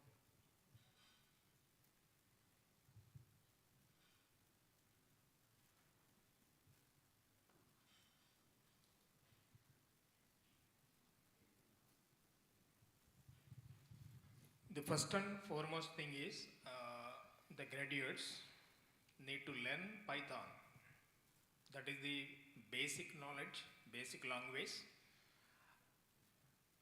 to write the simple programs, because currently we are having the no code and low code applications available for the digital technologies. No need to write the complete hundreds or thousands of lines. If you know the Python language, then you have the grip on the how to use the digital technologies. So Python is the one of the major language, so they can practice, and this is the open source language. They can maybe online compilers also there for the Python, maybe Python 3.7 version. So that is the good thing, and maybe in Oman also, currently I'm working in one of the confidential company. Then we are training the interns, job seekers on the Python and data science concepts initially. So slowly they can pick up in 1 or 2 years, and initially if you train on AI, they can't learn. First we need to learn, this is the basic part is the Python, then ML, then AI, then DL, deep learning. So this is the step, this is the ladder. It will take almost 5 years to reach deep learning. So, but Python is very easy language, like English syntax. So this is one of the identification in Oman, because I'm working in Oman since last 3 years. This is my observation. So people will learn. So other technologies they can't, because those are they need to write the code. But here, no code and low code tools are available. This is one of the thing, and because I'm seeing the better results, because while training, while giving the mentoring to the junior resources, this is my observation. So maybe you can take the other aspect or idea.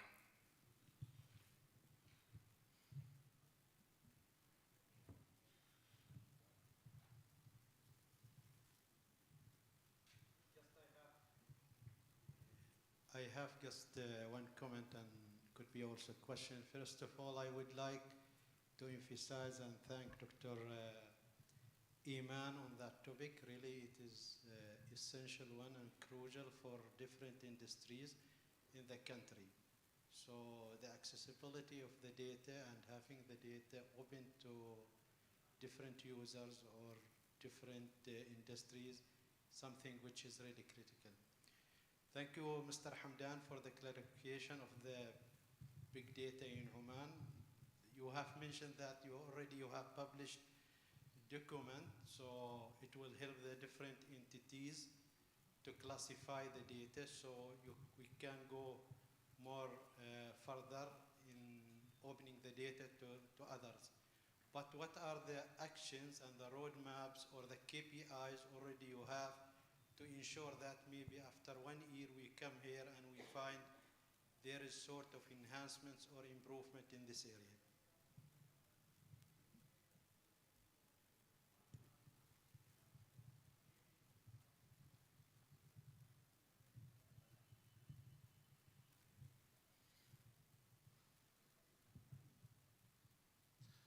Thank you for the questions. We regularly issue policies relating to the open data and related areas, and how to make sure that these policies have been applied or adopted by the government entities. We have compliance team, other team that to follow up with the government entities and related entities that follow the ministry. So we have teams that visit these entities regularly, and there is reports have been written and shared with the related to people there in this entity. So there is a follow-up of this entity, and we try to also, and beside that, we try to also to have like awareness for the importance of this open data, because sometimes, as I mentioned in the previous comments, some entities they actually fail in classifying the data. This is the main concern. And then the main issue with multiple government, with multiple entities. So our role to make sure they are first they classify the data in the right way, and then to publish it. So that we have two directions. First, you have to classify the data, and then you have to publish it in a way the people can use it and reuse it again without asking for permission to use it. So we have team there to follow up with these government entities to make sure they applied what the policy is mentioning. Thank you.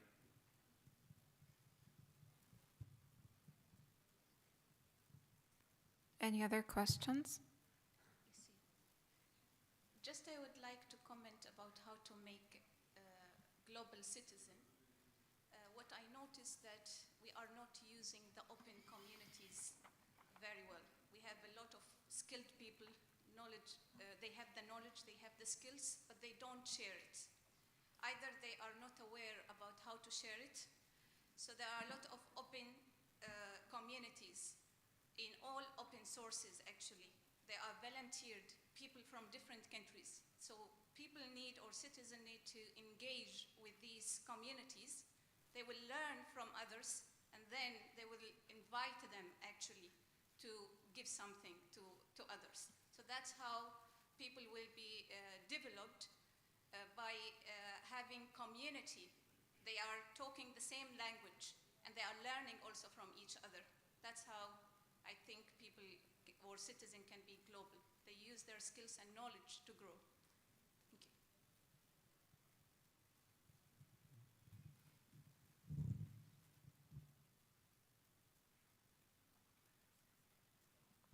Okay, we have reached the end of the session. Thank you all for tuning in, and we hope it was insightful.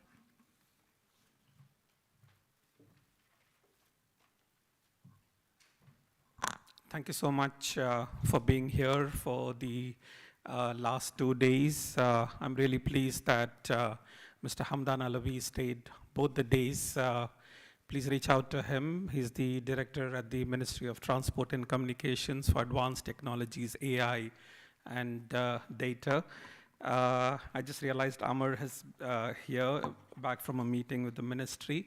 I would like to actually give a 2-minute opportunity to my colleague Kamal. Kamal is our head of research, like you know, Arabian Research Bureau, the company, with OIT organizing the event. Kamal does a lot of work as our head of research and data. So just 2 minutes to hear him out, and then I'll invite Amar to come on stage and we close the function before we can enjoy the lunch. Kamal. Thank you, and Assalamu alaikum. I'm Mohammad Kamal, working with Arabian Research Bureau as senior researcher. And obviously we are into research analysis, advanced analytics, and statistical data modeling. We have done a lot of statistical data modeling. Even some of the statistical data modeling we have done in the past, and it is published in Willy publications USA in 2022. We have prepared different report for Oman, even last year in 2020. We have prepared Oman logistics sector very comprehensive report where we used World Bank data, WEF data, and you'll find out some very advanced analytics there.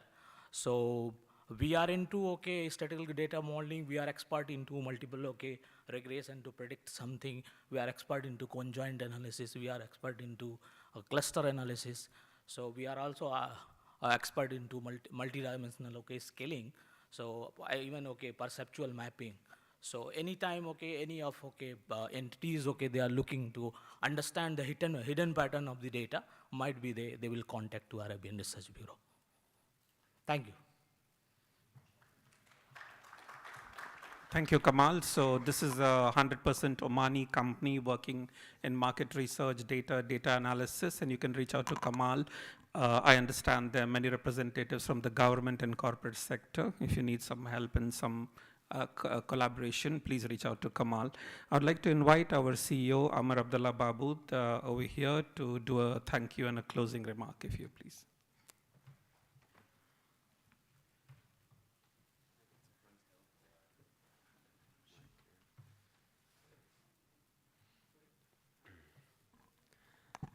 Assalamu alaikum, everyone. I want to thank you all again for being part of this event.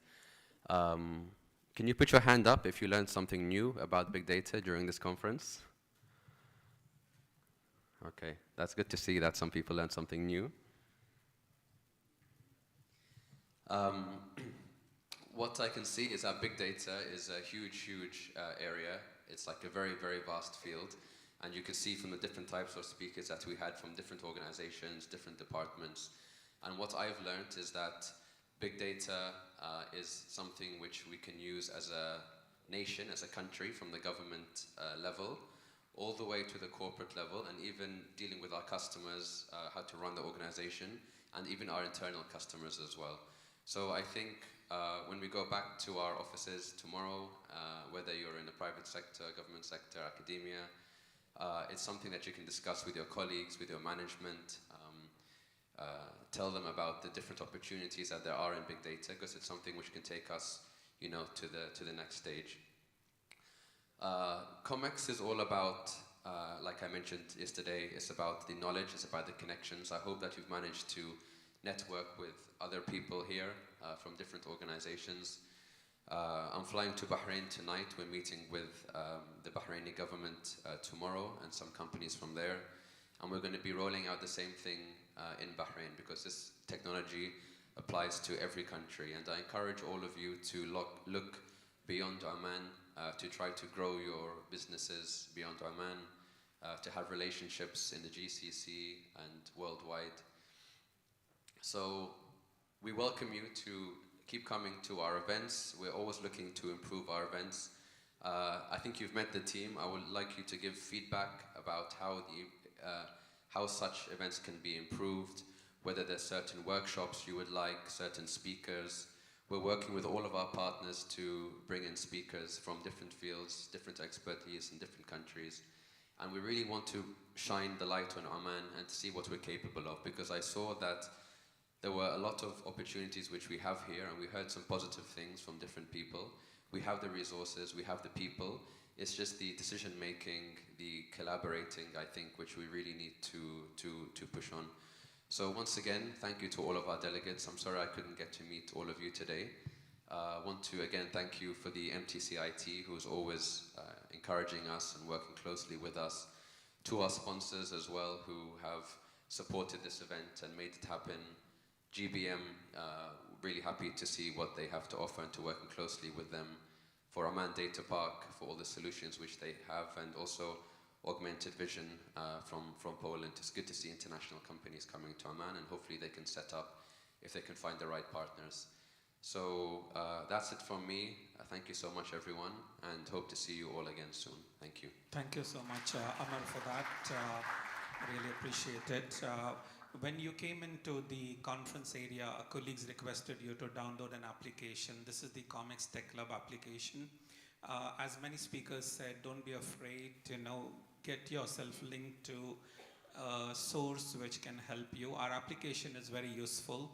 All what happened here was live telecasted on the application, so anybody with the app, students from universities could have watched this. Some of them did watch, but we need more awareness, and we needed to reach out to schools, colleges, universities, because some of the things which were discussed here were very useful.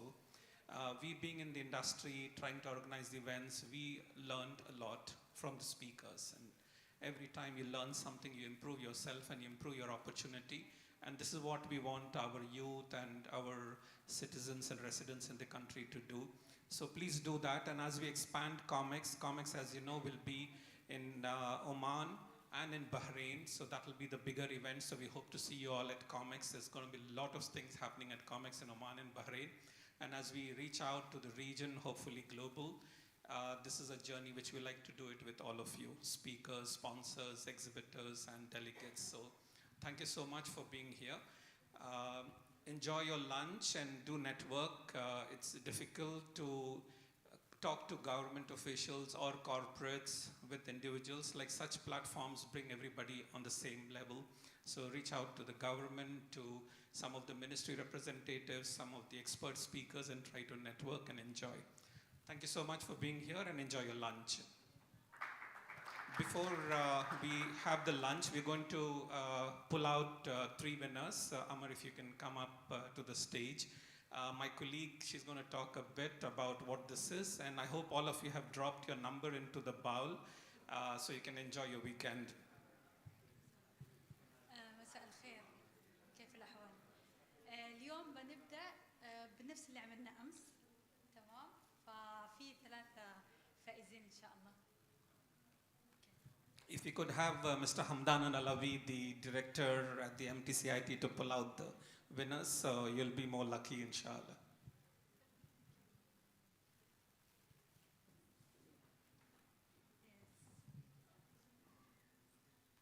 اليوم بتساعدني أنت. تفضل.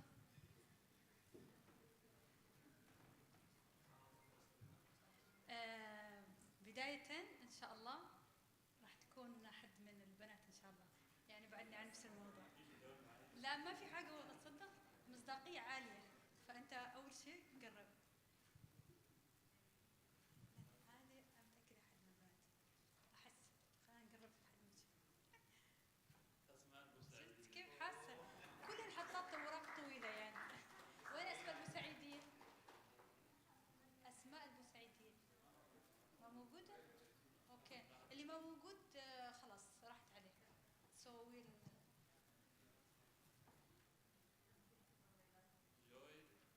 Joy. Buffalo, yes. Or? Joy Paul. Okay.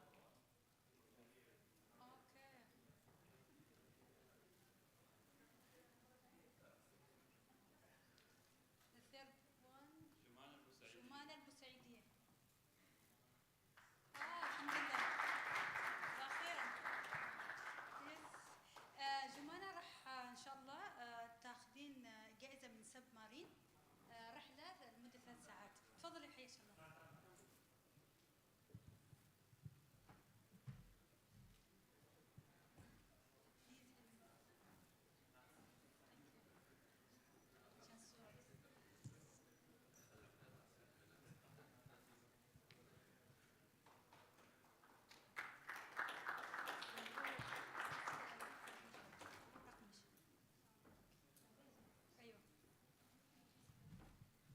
Okay, the second winner, please. راح يكون اشتراك رياضي. وسيم عادل. لرجل. يناسب. وسيم عادل. اوكي.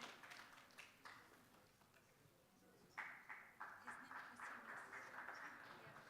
Wasim. Yes.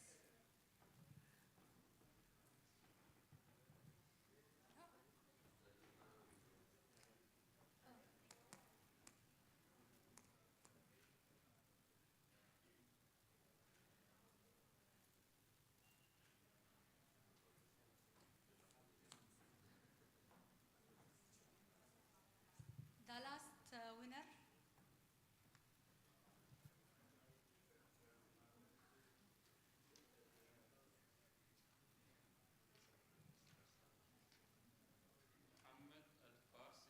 محمد الفارسي.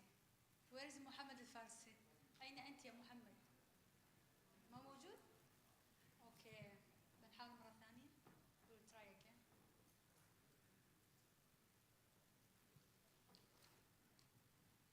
شفيقة السعدي. شفيقة السعدي. شفيقة السعدي. لازم تكون متواجدة. otherwise يعني خلاص. Okay, we will try again. لا لا. No one wanted it. So this is the third one. إن شاء الله يكون موجود يعني.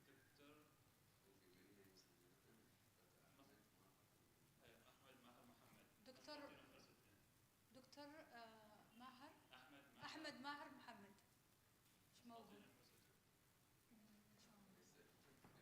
So again.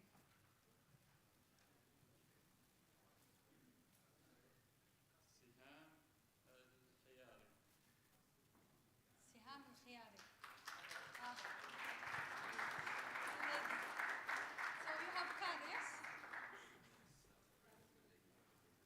Yeah. Exactly. أهلا وسهلا. وأخيرا حصلنا أحد موجود. تفضل حياك الله.